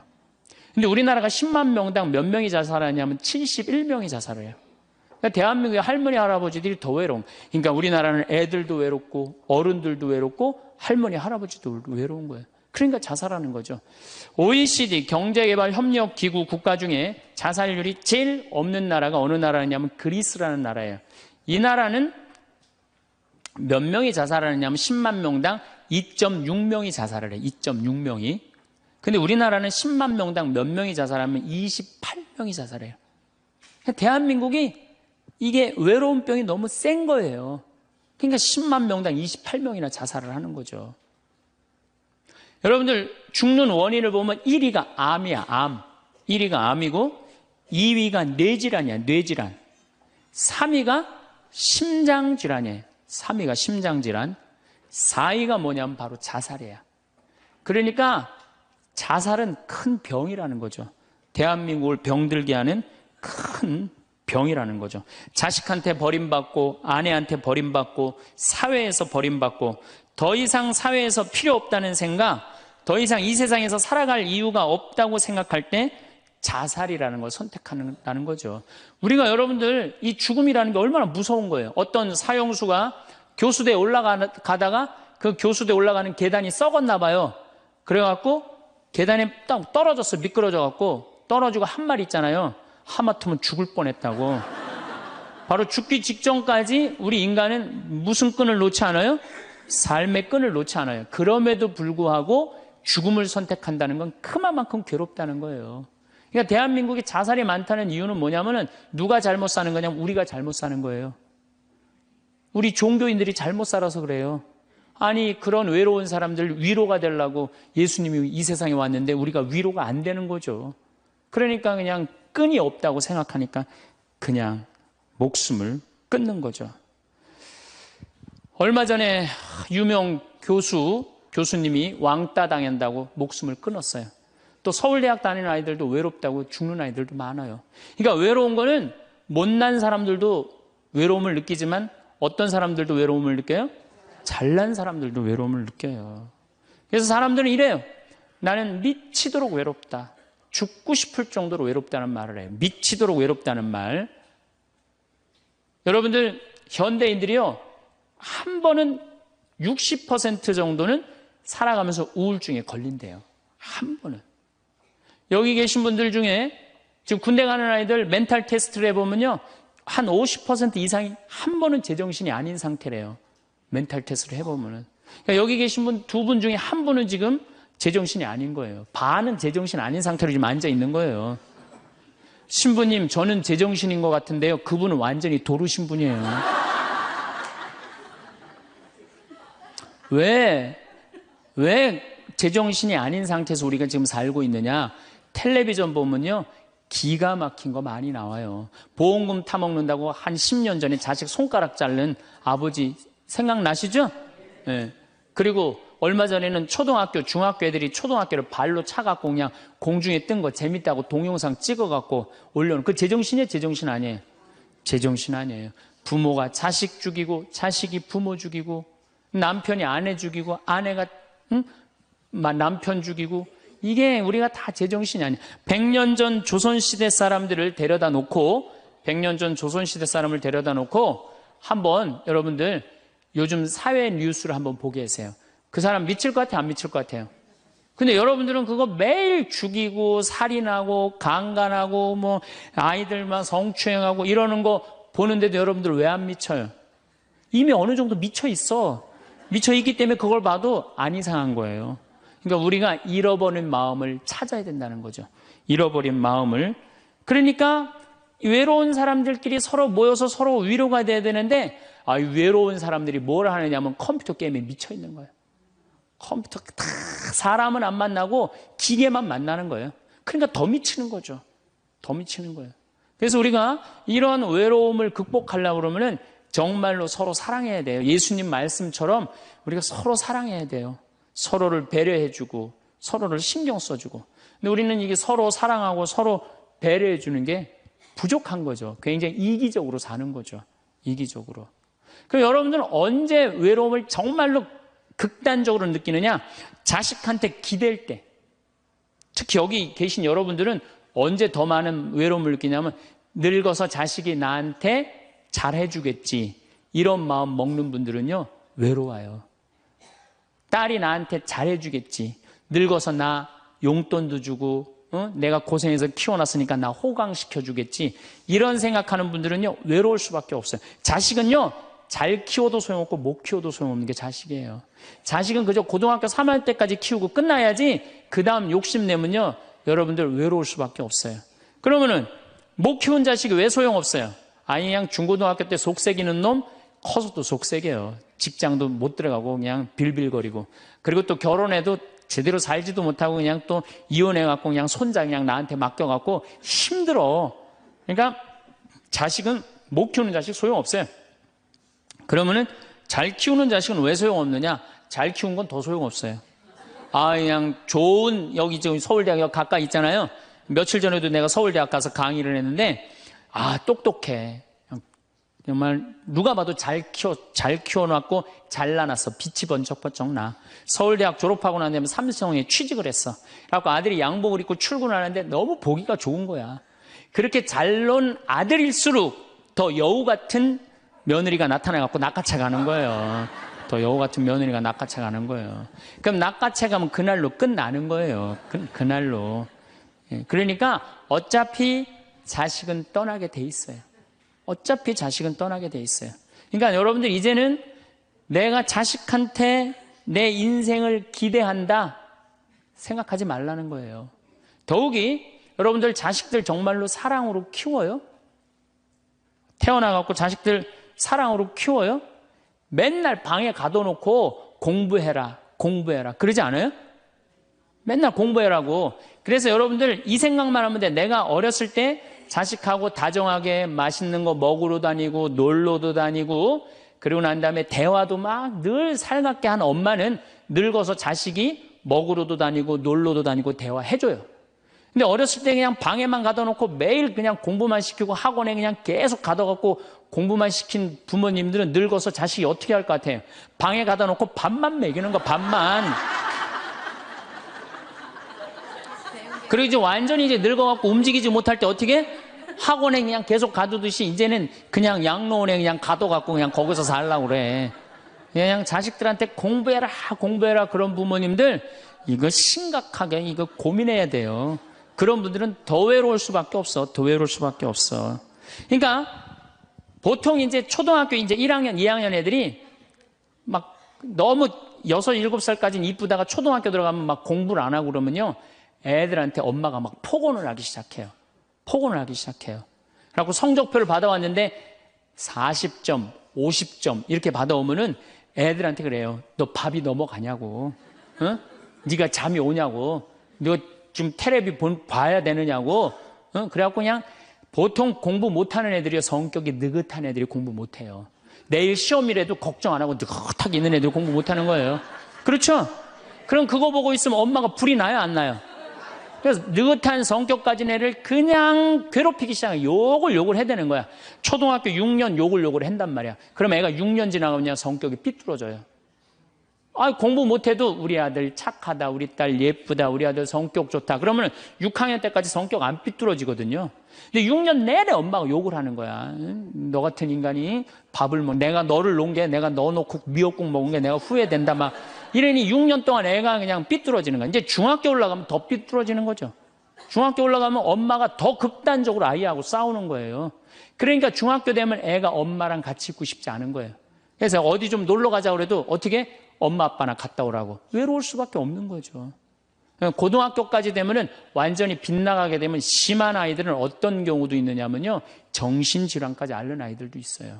심한 경우는. 그래서 보통 엄마들이 어느 정도로 우리가 정말로 한심하냐 하면은 이제 자기 아이가 태어나면은 꿈에 부풀어 있는 거예요. 자기 아이가 천재인 줄 아는 거, 천재. 그래갖고 막 엄마, 아빠 그럼 막 천재가 말하는 것 같은 거야. 막 1살, 2살짜리. 그래갖고 내 아들 천재, 내 딸 천재라고 우유를 먹여도 아인슈타인만 먹여요. 천재 먹으라고. 아인슈타인 우유만 먹는 거야. 애가 그냥. 그래갖고 그냥 초등학교 들어갔는데 이놈이 천재인 줄 알았더니 섞어 놓으니까 아인슈타인 정도는 아닌 것 같아. 그래서 우유를 바꿉니다. 서울 우유로 바꾸는 거야. 서울 우유로. 그래서 서울대학은 가라고 서울로 바꾸는 거야. 6년 동안 서울이 죽으라고 먹였어. 근데 중학교 올라갔더니 이게 컴퓨터 게임에 빠지기 시작하네. 그래갖고 그냥 성적이 보니까 이거 뭐 영 아닌 것 같아. 그래서 엄마가 마음을 또 바꿔. 연세 우유로 바꿔. 연세 우유로. 고등학교 들어가 보니까 이건 뭐 진짜 아니야. 그래갖고 그래도 엄마가 포기를 못하고 무슨 우유를 먹이냐면 건국 우유를 먹어요. 건국 우유를. 근데 사실은 이 우유까지는 괜찮아요. 건국 우유까지 서울에 있는 학교에 가면요. 서울대학이에요. 이 지방에 다 가거든요. 고등학교 3학년 때는 이건 건국 우유도 안 될 것 같아. 그래갖고 그냥 최종적으로 정말로 애절한 마음으로 먹이는 우유가 뭔지 아세요? 저지방 우유예요. 저지방 우유. 지방대학은 가지 말아라. 여러분들 얼마 전에 어떤 아이가 자기는 예술고등학교 가고 싶은데 엄마 아빠가 판검사 되라고 어떻게 애를 괴롭힌 거예요. 그러니까 애가 그냥 불을 질러갖고 엄마 아빠 여동생 할머니까지 다 죽었잖아요. 그러니까 여러분들 자식을 정말로 사랑으로 키우느냐 욕심으로 키우느냐 이거 반성해야 돼요. 그렇게 애를 힘들게 키우는데 여러분들 노년이 풍요롭겠어요? 사랑이 없는 거예요. 사랑이. 정말 안타깝죠. 그래서 우리들이 그 아이들이 자기가 능력이 자꾸 깨져가는 걸 느낄 때 우리는 쓸쓸하고 외롭다는 거죠. 그때 누가 위로가 돼야 돼? 엄마들이 위로가 돼. 우리 아들 괜찮아. 정말 착하고 하느님 찬양하고 하느님 사랑하고 매일매일 성실하면 살면 돼. 그걸 전해줄 때 여러분들 노년은 안 외로워요. 너 같은 걸 내가 낳았으니 이 왼수야. 밥이 넘어가느냐? 이런 분들은 외로울 수밖에 없어요. 없을 때 외롭죠. 근데 여러분들 자식이 부모를 사랑하는 게 클까요? 부모가 자식을 사랑하는 게 클까요? 제가 다녀보면요. 다 부모가 자식을 사랑하는 게 크다고 착각하고 있어요. 근데 3살, 4살, 5살 때만 해더라도 누가 더 부모를 사랑하느냐면 자식이 더 부모를 사랑한대요. 왜냐하면 여러분들 3살, 4살, 5살 된 아이들은 누구밖에 없어요? 엄마밖에 없잖아요. 그래갖고 그냥 엄마 치마 붙잡고 그냥 온 데를 다 따라다니잖아요. 근데 엄마는 그때 모임에도 나가야 되고 그냥 여기저기 다녀야 되는데 그냥 딸, 아들이 그냥 계속 매달려 있으면 귀찮아요? 안 귀찮아요? 귀찮을 때 있죠? 그래서 한마디 해도 얜 잠도 없냐고 좀 가서 좀 자라고 그래도 그냥 계속 그러니까 아이가 엄마 아빠를 너무너무 좋아해. 엄마 아빠하고 같이 있고 싶어. 근데 누가 밀어내기 시작하냐면 부모가 밀어내기 시작하는 거예요. 언제까지 밀어내냐면 초등학교 6학년 때까지 계속 밀어내요. 그리고 공부 못한다고 구박까지 해. 밀어내는 것도 모자라서. 그럼 중학교 올라가면 그때부터는 누가 싫어하기 시작해요? 자식이 싫어하기 시작해요. 그래갖고 엄마 아빠를 거절하기 시작해. 근데 엄마 아빠는 똑같은 마음이야. 사랑하는 건 똑같아. 그렇죠? 근데 중학교 올라가면 이놈이 나를 거절하니까 굉장히 섭섭하죠. 그런데 10년 동안 밀어낸 걸 생각해야죠. 10년 동안 같이 아이가 놀아달라고 그럴 때 놀아주고, 뭐 매달릴 때 같이 안아주고, 눈 마주쳐주고, 대화해주고, 얘기 들어줬으면은 중학교 올라도 걔는 엄마 아빠 안 미워해요. 그런데 3살서부터 계속 귀찮다고 그러고 자라고 그러고 그냥 뭐 또 때리고 막 공부 못하면 뭐 그냥 네가 그냥 내가 널 낳고 미역국을 끓여 먹고 내가 한심하다 그러고, 그리고 중학교 올라가고 자식이 엄마 막 째려보고 신경질 보고 소리 지르면은 그땐 당황스러운 거예요. 그래서 그런 착각을 하지 마시라는 거예요. 자식이 여러분들을 거절하게 되는 데는 누가 기여를 하는 거예요? 여러분들이 기여를 하는 거예요. 제가 신학교 때 부제 때 매스컴 세미나라는 걸 했는데, 그때 어떤 자매가 와갖고 정말 내 눈물을 찔끔 나게 하는 강의를 한 적이 있어요. 이 자매가 아들이 셋 있었대요. 근데 아들이 셋 있는 집은 항상 둘째가 문제예요. 첫째는 첫째라고 잘해주고 막내는 막내라고 잘해주죠. 그렇죠? 둘째는 항상 소외의식을 느껴요. 항상 피해의식을 느낀다고요. 우리 집에도 아들이 셋 있는데 큰아들은 내가 봐도 저 어머니 아버지가 왜 이해가 안 될 정도로 큰아들한테 잘했어요. 잘못해도 다 감싸 안아주고. 이게 큰아들은 대접받는 거죠. 저는 우리 집 막내였는데 저는 정말로 사랑을 많이 받고 자랐어요. 전 중고등학교 다닐 때 내가 신발을 빨아본 적이 없어요. 형들이 다 빨아줬어요. 왜 빨아줬느냐 하면 안 빨아주면 어머니 아버지가 혼냈으니까, 막내 신발 빨게 한다고. 그래갖고 그냥 우리 집이 이제 제사를 지내도, 우리 집이 이제 아버님이 장손이라 1년에 어렸을 때 13번, 14번 제사를 지냈어요. 제사를 지내면은 제일 탐나는 게 제사상에 문어다리가 제일 맛있잖아요. 그런데 그냥 큰아들은 큰아들이라고 챙겨주고 막내는 막내라고 알아서 해주는데 둘째 형은 문어다리 차지가 안 가는 거예요. 그래갖고 이제 제사 끝나고 나면 이제 고시리 한다고 그러잖아요. 귀신 마중 나가면은 우리 식구들은 다 나가는데 둘째만 안 따라 나가는 거예요. 왜 안 따라 나가냐면 문어다리 훔치려고. 자기가 훔치지 않으면은 자기 챙겨줄 사람 아무도 없잖아요. 우리 둘째 형은 제사가 지나고 일주일이 지나도 2주일이 지나도 문어다리 물고 다녀요. 자기 어디다 감춰놨는지 모르는데. 그래갖고 제가 지금 얼마 전에 한 2년 전인가 설날 집회를 갔어요. 마침 설날은 제사를 지내니까 가갖고 물어봤어요. 아직도 둘째 형 문어다리 훔치느냐고. 그랬더니 형하고 누나가 오늘도 문어다리가 없어졌다는 거예요. 그거 훔친 거지. 그러니까 50이 돼서도 그 어렸을 때 자기가 소외된 거, 피해의식을 보상받고 싶은 거예요. 이 집에 이제 아들이 이제 중학교 3학년, 초등학교 6학년, 초등학교 3학년 세 아이가 있었대요. 근데 마침 그날은 초등학교 6학년 둘째 아들만 집에 있었대요. 그래서 이 자매님이 남편한테 여보, 둘째 아이 좀 데리고 목욕탕에 들어가서 목욕 좀 시키라고. 그래갖고 뭐 아빠도 뭐 집에 있으니까 둘째 아들 이제 목욕을 시킨다고 목욕탕에 들어갔대요. 근데 5분이 지났는데 남편이 얼굴이 새빨개져갖고 막 뛰쳐나왔대. 옷도 제대로 안 입고. 당신 왜 애 목욕시키라고 했더니 왜 뛰쳐나오냐? 당신 먼저.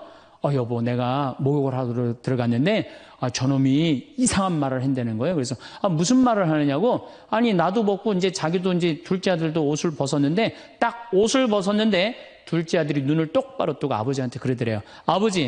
아버지도 벗고 나도 벗었으니까 우리 남자 대 남자로 아무것도 안 걸쳤으니까 솔직하게 말 좀 해보자고. 그래서 이놈은 무슨 얘기를 하느냐. 아니 초등학교 6학년 놈이 딱 빨개 벗고 아버지도 벗고 나도 벗었으니까 우리 솔직하게 얘기 좀 해보자고. 그러니까 얼마나 당황스러워요. 그래서 무슨 얘기냐 그랬더니 아버지는 날 정말로 사랑하는 거냐. 무슨 소리냐. 지난 겨울에 아버지가 밤에 두부 심부름 시켰을 때 난 너무너무 밤에 나가는 게 무서웠다. 왜냐하면은 동네에 불량 형들이 걸리면 돈을 뺏고 그래서 난 밤에 나가는 거 너무너무 싫었다. 중학교 3학년 큰형도 있는데 내가 그래서 큰형 왜 안 시키냐고. 그러니까 아버지가 나한테 소리 지르고 나한테 갔다 그래서 내가 울면서 갔다 왔다.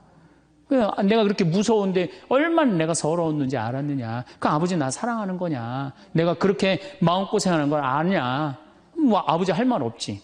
또 아니 내가 구두 닦았을 땐 한 번도 칭찬도 안 하는데 막내가 아버지 구두 닦으면 그렇게 좋아하고 칭찬하고 500원도 주고 그러는데 왜 나는 한 번도 그런 적이 없느냐. 그리고 우리 아들 셋이서 인사할 때 잘 다녀오시라고 그럴 때 내 머리 쓰다듬은 좀 있냐. 한 번도 없다. 막내 머리만 쓰다듬어 줬지. 날 사랑하는 거냐. 아들이 그냥 그렇게 물어보는 거예요. 당황스러운 거죠. 부모는 항상 세 아들 다 사랑한다고 그러지만은 자식이 느끼는 건 너무너무 섭섭했던 거죠. 그래서 이 아빠가 너무너무 당황스러워갖고 그랬대요. 나는 너를 너무 믿었기 때문에 심부름도 시킨 거고 난 너를 너무너무 믿었기 때문에 막내 어리니까 이렇게 한 거지. 난 이 셋 중에 너를 너무너무 사랑한다. 그리고 너무 당황스러워서 그냥 옷도 그냥 대충 입고 뛰쳐나온 거예요. 그 자리에서 너무 있기 미안해갖고. 그래갖고 제가 어떻게 하나 보라고 그랬더니 문을 빼꼼히 열고 보니까 아들이 눈에는 눈물이 뚝뚝뚝 떨어지는데 입에는 미소가 있더라는 거예요. 아빠가 날 사랑한다고 그러니까. 그러니까 누가 사랑하는 게 커요? 자식이 부모 사랑하는 게 큰 거예요. 그 사랑을 부모가 까먹고 자꾸 자식한테 못되게 하는 거죠. 그래서 여러분들 정말로 우리가 부모라는 게 중요해요. 아버지가 없는 자식들은 참 힘들어요. 아버지가 없는 자식들은. 여러분들 그 삼국 통일을 한 궁예, 왕건, 견우, 후백제 거기에 궁예 얘기를 좀 할게요. 궁예가요. 뭐 역사적으로 뭐 확실하진 않지만 47대나 48대 경문왕 아들이었대요. 이 셋 중에 제일 난 사람이에요. 왕건은 귀족 아들이고 견우는 평민 아들이야. 근데 궁예는 왕의 아들이었어요. 근데 아버지 없이 자랍니다. 아버지 없이 자라요. 아버지 없이 자라는 사람들은요, 심리학자들이 얘기를 하는 게 1살서부터 3살 때까지 가장 중요하대요. 이때 아버지 엄마가 안아주고 뽀뽀해주고 엄마 아빠라고 그럴 때 격려해주고 기저귀 갈아주고 이럴 때 아이들은 뭐가 생기느냐 하면 신뢰심이 생긴대요. 세상은 믿을 만한 데다. 그리고 그냥 아이가 막 걸을 때 옆에서 박수 쳐주고 걸음 뛸 때 그럼 아이들이요 그 굉장히 심리적으로 안정감을 준다는 거예요. 그런데 이때 아버지가 없는 아이들은 심리적으로 굉장히 불안하다는 거예요. 여러분들 이 아빠가 아이들 이 목마 태워주면은 애들 좋아해요 안 좋아해요? 좋아하죠? 그런데 아빠 키가 1m 70이고 애가 50cm면 2m 20이에요. 그 꼭대기에 올라가고 또 애는 아빠 머리를 잡고 막 까르르 넘어가지 않아요? 좋아갖고 아빠 머리를 잡고 걔는 무의식 속에 이런 생각을 갖는데요. 세상은 이렇게 높아도 믿을 만한 데다. 이 든든한 아버지가 있으니까. 그런 믿음이 생긴다는 거예요. 그런데 궁예는 그랬던 경험이 한 번도 없었던 거야. 그러니까 나중에는 사람을 의심을 하기 시작하는 거예요. 의심하기 시작하는 거예요. 그래갖고 나중에 관심법이라는 걸 개발해요. 그래갖고 네가 의심하는지 안 의심하는지 내가 안다. 그래갖고 그냥 신하들도 그냥 의심도 안 하는데 너 의심한다고 그러고 죽이고 결국 누구까지 죽여요? 자기 부인하고 아들까지 죽여요. 그리고 마지막으로 쓸쓸한 최후를 맞이해요. 신부님, 나는 우리 남편이 일찍 죽어갖고 우리 애들 그냥 혼자 키웠는데 너무 섭섭합니다. 아버지 없이도 훌륭하게 자라는 사람 간혹 있어요. 그게 누구냐면 오바마가 아버지 없이 자라잖아요. 할머니 손에서 얼마나 훌륭해요. 그렇죠? 그러나 일반적으로 보면은 그렇다는 거예요. 아버지가 굉장히 중요한데 근데 슬픈 거는 우리나라는 아버지가 있어도 없는 것 같아요. 아버지가 있어도 애는 학원 다니냐고 그냥 정신 팔려가고 아버지는 돈 번다고 해갖고 서로 사랑을 쌀 시간이 없는 거. 서로 사랑을 쌀 시간. 그런데 이 아버지와 끈이 굉장히 기가 막힌 분이 한 분 계세요. 아버지와 자식 사랑이 아주 두터운 분이 한 분 계세요. 그분이 누구냐면 바로 예수님이에요. 예수님처럼 아버지와 사랑이 깊은 사람이 없어요. 여러분들 세례받을 당시 예수님이 물 위에 올라오시자 마르코복음 1장 11절에 뭐라고 그러냐면 너는 내가 사랑하는 아들, 내 마음에 드는 아들이다 라고 하느님 아버지께서 아들을 얼마나 사랑하는지 확인시켜줘요. 그 마태복음 11장 25절 27절을 보면은 아버지, 하늘과 땅의 주님, 지혜롭다는 자들과 슬기롭다는 자들에게는 이것을 감추시고 철부지들에게는 드러내 보이시니 아버지 감사드립니다. 그렇습니다. 아버지의 선하신 뜻이 이렇게 이루어졌습니다. 나는 아버지께서는 모든 것을 나에게 넘겨주셨습니다. 그래서 아버지 외에는 아무도 아들을 알지 못합니다. 또 아들 외에는, 그리고 그가 아버지를 드러내 보여주려는 사람 외에는 아무도 아버지를 알지 못합니다. 그냥 예수님 입만 열면 아버지 얘기를 해요. 입만 열면은. 또 하느님 아버지도 아들한테 각별한 사랑을 해. 거룩한 변모 마태복음 17장 보면은 이렇게 얘기해요. 이는 내가 사랑하는 아들, 내 마음에 드는 아들이니 너희는 그의 말을 들어라. 그러니까 예수님도 아버지를 사랑하고 아버지 하느님도 누구를 사랑해요? 예수님. 그러니까 하늘에 새도 보금자리가 있고 여우도 굴이 있지만 사람의 아들은 머리 둘 곳조차 없다라고 굉장히 고독하셨음에도 불구하고 그 고독을 누구 때문에 극복했을까요? 하느님 아버지와 철저한 사랑의 끈으로 그걸 극복한 거예요. 여러분들 자식들이 세상 살아가기 힘들다 하더라도 그 든든한 아버지가 있는 자식들은요, 극복해 나가요. 든든한 아버지가 있는 자식들은. 또 요한복음 17장 하느님 아버지와 얼마나 깊은 사랑으로 묶여 있는지 잘 보여주는 구절이 있어요. 아버지, 세상이 생기기 전에 제가 아버지 앞에서 누리던 그 영광으로 이제 다시 아버지 앞에서 저를 영광스럽게 해주십시오. 그리고 이어서 이렇게 말씀하십니다. 아버지, 아버지께서 제 안에 계시고 제가 아버지 안에 있듯이 그들도 우리 안에 있게 해주십시오. 난 이 구절을 보면요, 가슴이 떨려요. 여러분들 자식 중에 아버지한테 아버지 안에 내가 있고 내 안에 아버지가 있어, 이렇게 말하는 자식들이 있어요? 그런 고백을 할 수 있는 자식이 몇 명이나 될까요? 아버지 안에 내가 있고 내 안에 아버지가 있다. 예수님은 이렇게 아버지를 사랑했던 거예요.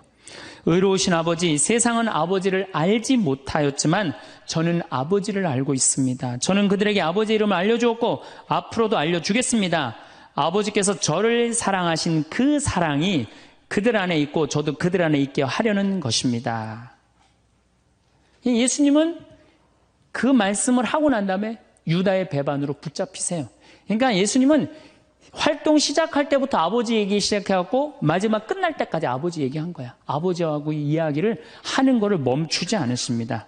그리고 겟세마니 동산에서도 아버지와 끈끈한 사랑을 보여주시죠. 아버지, 하실 수만 있으시면 이 잔이 저를 비껴가게 해주십시오. 그러나 제가 원하는 대로 하지 마시고 아버지께서 원하시는 대로 하십시오. 요새 이런 아들이 어디 있어요? 제 뜻대로 말고 아버지 뜻대로 하세요. 이런 아들이 어디 있어요? 다 내 뜻대로 해달라고 그래요, 엄마 아버지가. 그렇죠? 근데 예수님은 하느님 아버지가 그렇게 기뻤던 거야. 맨 마지막에 아버지, 이 사람들을 용서하여 주십시오. 그리고 마지막으로 이런 말씀을 하십니다. 아버지, 제 영혼을 아버지 손에 맡깁니다.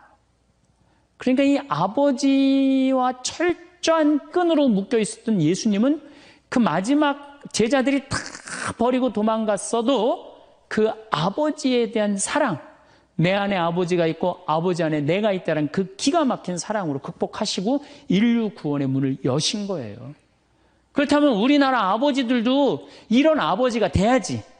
자식들한테 이런 아버지가 돼야 되는데 이런 아버지가 과연 몇이나 있느냐. 저는 다행히 우리 아버지를 참 잘 만났어요. 전 참 아버지를 좋아해요. 나는 어렸을 때 추억이 아버지하고 매일 토요일날 일요일만 되면 산에 가갖고 도토리 따고 밤 줍고 또 내가 망보고 아버지가 대추나무 올라가고 막 서리하고 막 이런 거 많이 했어요. 예.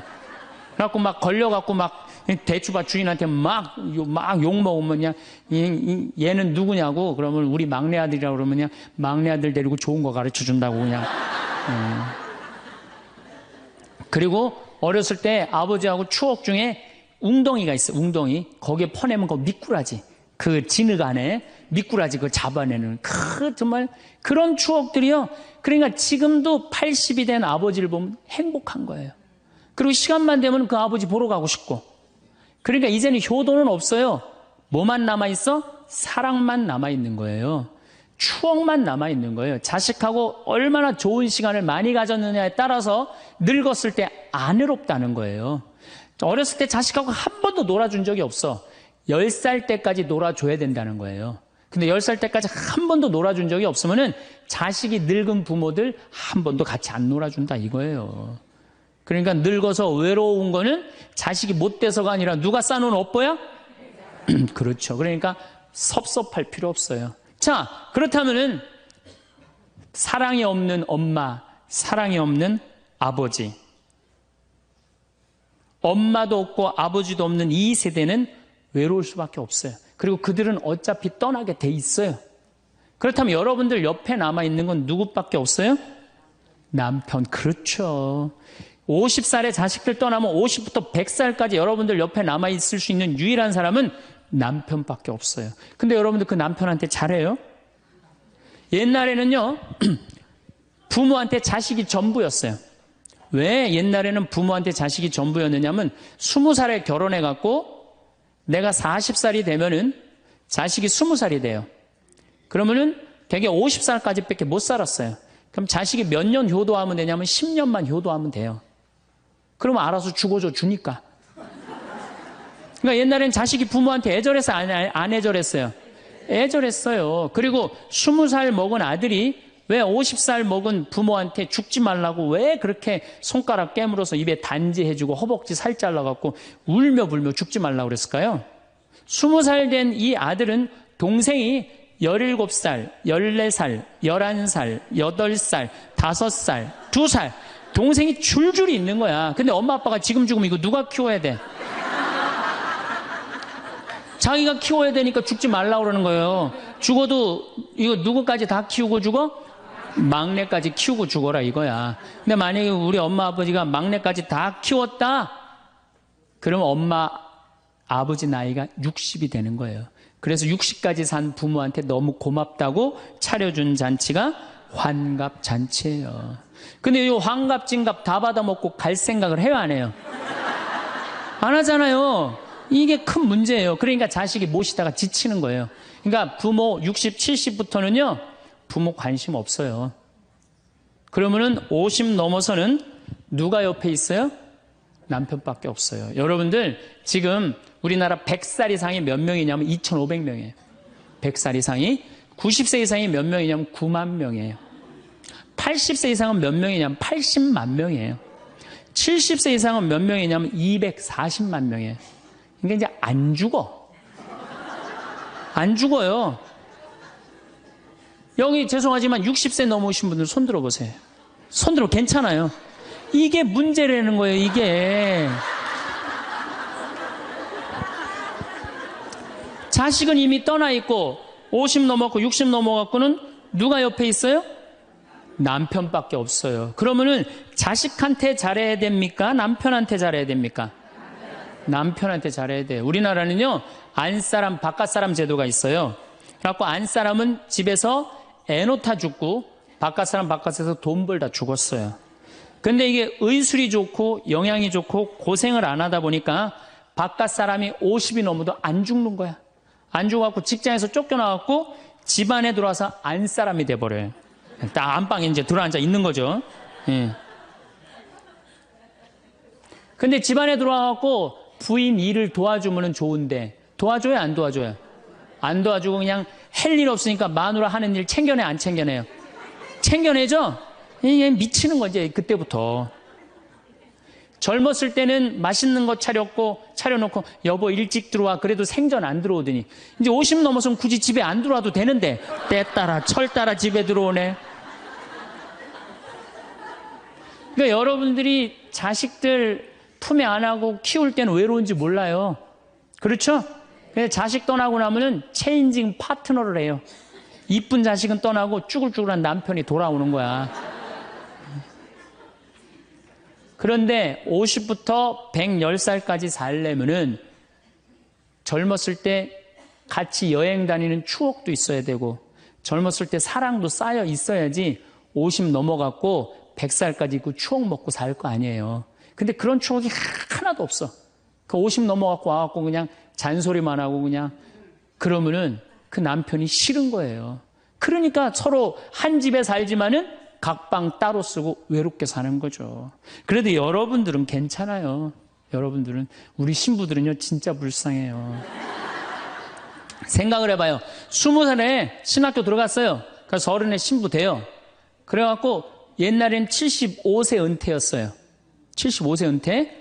75세는 그래도 괜찮았어요. 은퇴하고 그냥 거의 바로 이제 세상 떠나시니까 요즘 70세로 은퇴가 내려왔어요. 그리고 이제 65세로 내린대요. 65세 은퇴해도 된다. 이렇게 내린대. 왜? 서울교구 우리 보좌 신부님들 뭐 10년, 12년, 13년 하잖아요. 그러니까 빨리 은퇴할 사람 빨리 하고 보좌들 빨리 본당 내보내야 되니까 빨리 은퇴해라 이거야. 그러면은 65세부터 은퇴해갖고 우리 부관장 신부는 110살까지 산단 말이야. 그러면은 20살에 신학교 들어갖고 65세까지 45년 혼자 살아. 그래갖고 65세 은퇴해갖고 110살까지 또 혼자 살아. 45년, 90년 혼자 사는 거야. 그래서 나는 우리 신부님들 은퇴시키는 거 반대하는 신부예요. 65세 은퇴시켜갖고 다시 보좌 신부로 발령을 내라. 보좌 신부로 발령을 내갖고 아니 고해성사 듣게 하면 되잖아요. 아 얼마나 여러분들 속에 있는 얘기하고 싶은 거 많아요. 그렇죠? 아 그럼 고해성사 듣게 하고 또 굳이 신부님들 65세 넘어가고 강론 안 해도 돼요. 미사 없는 강론하게 하면 되잖아. 강론하라 그러면 또 헨소리 또 하고 헨소리 또 하고 그러실 수 있으니까 얼마나 좋아. 차라리 65세에 은퇴시킬 거면 아예 60에 은퇴를 시켜서 장가를 그냥 보내라. 늙어선 좀 안 해롭게. 농담이에요, 농담. 우리보다는 여러분들이 훨씬 덜 외롭다는 거예요. 그렇지 않아요? 여러분들 남편도 있고 자식도 있고 손자도 있잖아요. 그러면 그 소중한 사람들한테 사랑하면서 살아야지. 우린 사랑할 사람도 없는데 여러분 사랑할 사람이 있잖아요. 그럼 조금만 내가 잘하면 되는데 그게 안 되는 거예요. 우리나라 여자들이요. 이 세상이 너무너무 여자 살기 좋은 세상이 돼갖고 여자들이 지금 뭐가 뭔지도 모르고 살아요. 집에서 남편들, 여러분들 남편들이 200만 원, 300만 원 벌어갖고 돈 갖다 주잖아요. 여러분들 길 지나가다 보면은 여러분들 10,000원 주는 사람 있어요? 지나가는 남자가? 없죠? 남편은 200만 원, 300만 원 한 달 뼈 빠지게 갖고 갖다 주잖아요. 그럼 잘해줘야 될 거 아니야. 그렇지 않아요? 그것도 1, 2년 갖다 준 것도 아니고 20년, 30년 갖다 줬으면 잘해줘야 될 거 아니야. 근데 집에서 그런 기가 막힌 남편 왕대접 해줘요? 개 다음으로 대접해. 개 다음으로. 집에 마누라 자식 먹여 살린다고 이마가 땅바닥에 닿도록 인사하고 다니는 거예요. 여러분들 남편들 다 나가면 그래요. 그럼 집에서 왕대접 해줘야 될 거 아니야. 집에서도 왕대접 못 받아. 직장에서도 왕대접 못 받아. 어디 가면 왕대접 받아요. 룸사롱 가면 왕대접 받아요. 룸사롱 가면은 막 그냥 가슴이 볼랑말랑한 옷 입고 그냥 여자들이 그냥 허벅지 뜯어진 치마 입고 그냥 머리도 그냥 생머리 싹 하고 그냥 사장님 오셨느냐고 그냥 팔짱도 끼고 그냥 술도 따라주고 그냥 또 그냥 안주 드시라고 그냥 땅콩 오징어 말아갖고 입에 막 넣어주고. 아 얼마나. 그러니까 30만 원 40만 원 쓰는 게 안 아까운 거예요. 대한민국의 룸사롱으로 남자를 몰아내는 건 누가 몰아내는 거냐? 여자들이 난 몰아낸다고 생각해요. 여자들이. 마누라라는 게 아침에 출근할 때 보면 막 사자머리를 해갖고 막 귀신 눈을 해갖고 그냥 여보 다녀와 그냥 다녀오게 하고 난 다음에 다녀오라고 그래야지.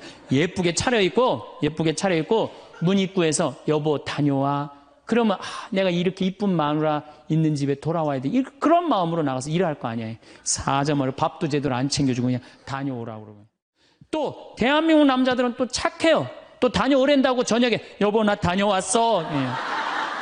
근데 아직도 그냥 사자머리를 하고 그냥 텔레비 보고 앉아있으면 어느 남자가 집에 들어가고 싶겠어요. 그렇지 않겠어요? 그래서요, 사람은요, 부부는요, 사는 맛이 있어야 돼요. 사는 맛이. 50이 넘으면요, 남자가 테스토스테론은 없고 에스트로겐만 있어요. 여성 호르몬이 자꾸 나와요. 그래서 성적인 능력이 사라져요. 성적인 능력이 사라지니까 50 넘은 남자들은 무슨 낙으로 사느냐면 먹는 낙으로 사는 거예요. 먹는 낙으로. 그냥 50만 되면 말하는 거 좋아하고 먹는 거 좋아한단 말이야. 근데 이 남자는 50이 넘으면 먹는 걸 좋아하는데 50이 넘은 여자는 이 세상에서 제일 하기 싫은 게 밥이야, 밥.